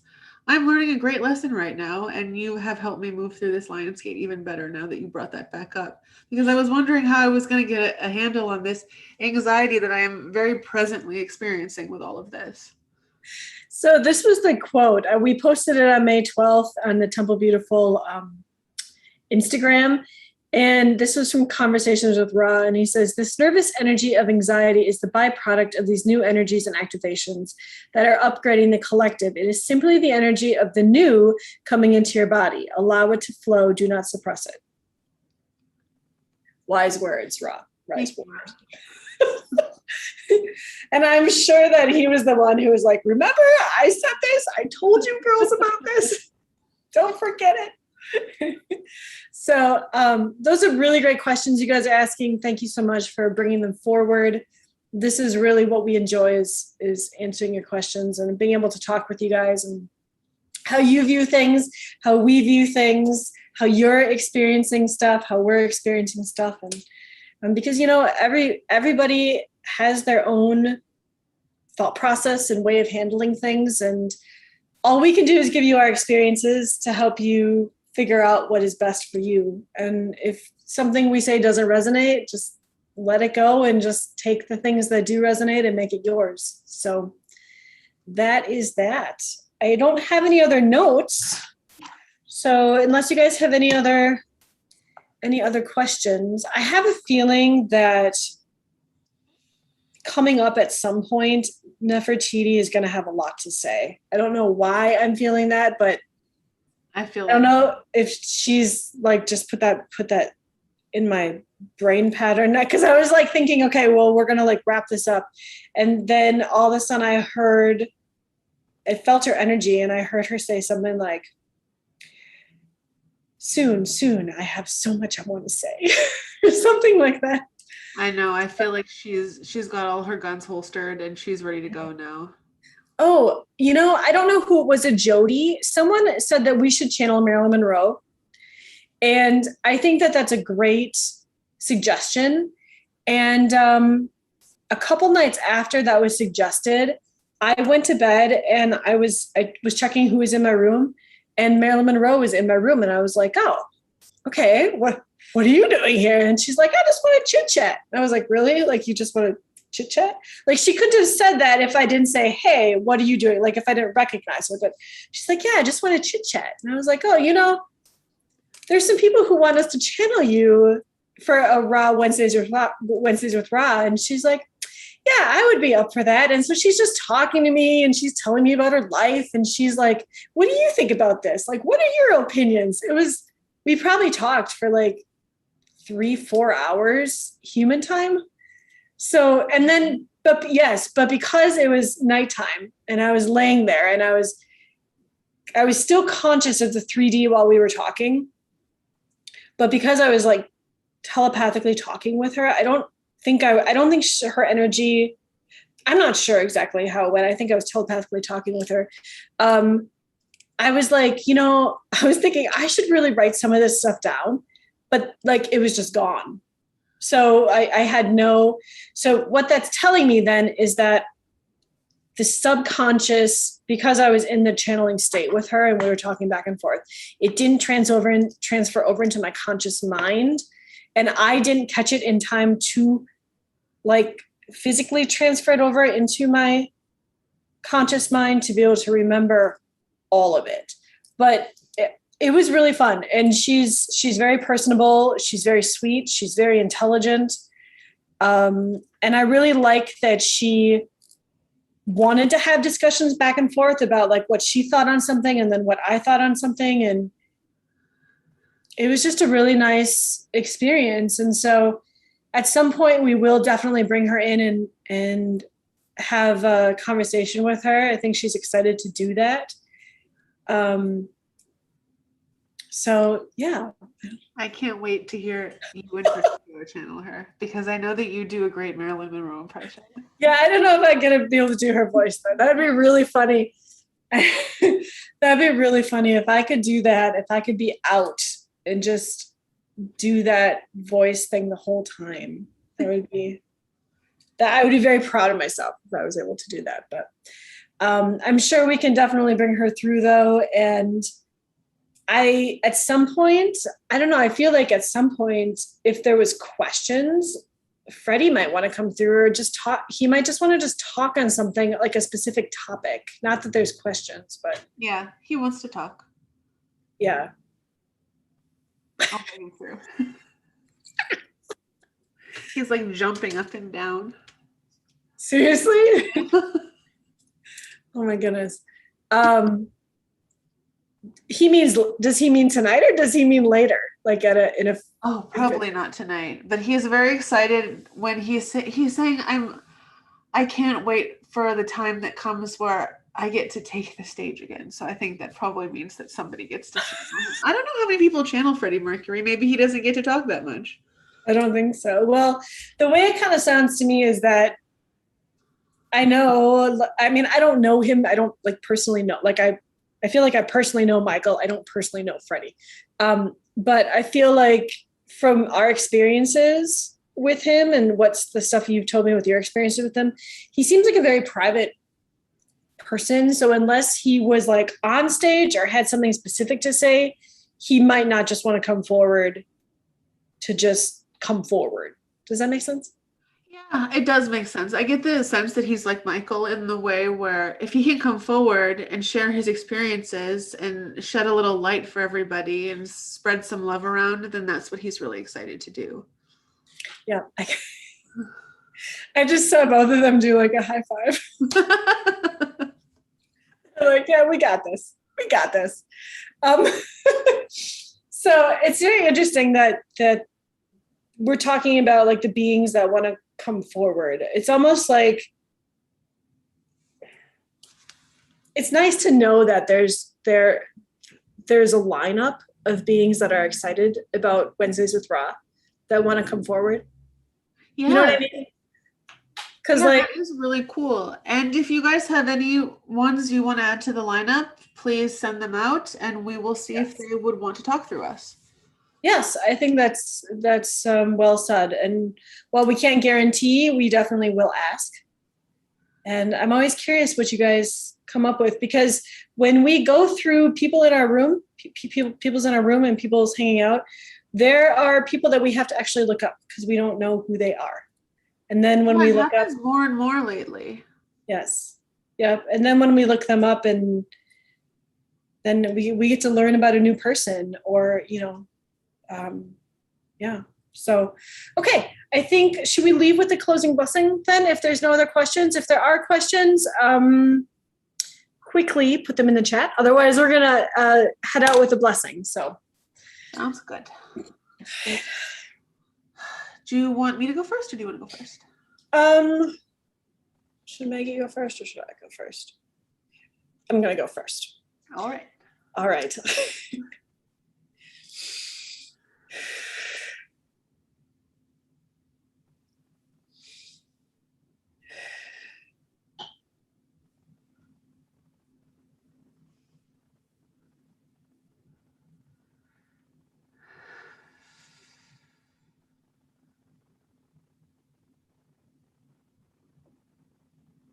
I'm just going through my intentions for the blessing.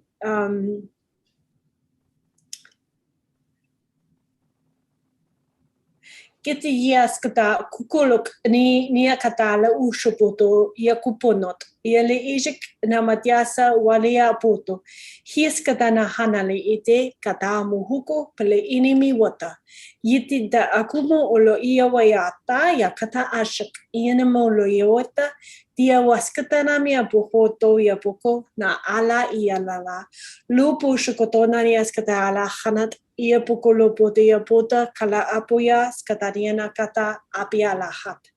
Dias kanapa tishu puputo skate alata. Namaste. Tarika tustuko se ise sa holehate, muluhota tapase hele hushete, muluhiti lihalaluhule a moshusususi hisayata, moshunukiti lihishata sukushati, lehetu sokileasati lehandatu soasata, hishisipulu hosotikana suhuyati, miiti iti kusita, buyisaya satu, Waruhaya sihalea uea. Namaste. Namaste.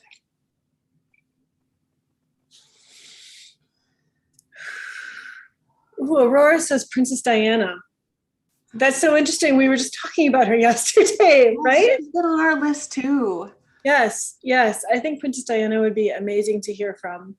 And I don't think that's a coincidence that we just brought her up yesterday and then she's being mentioned today. So Oh, we'll see. Maybe she'll get sent to the front of the line and she'll want to talk next week. yeah, we'll keep you guys posted. So thank you guys for joining us with Wednesdays with Ra, and we will be back next Wednesday with another Wednesdays with Ra. So much love, guys, and we will talk to you later. Take care.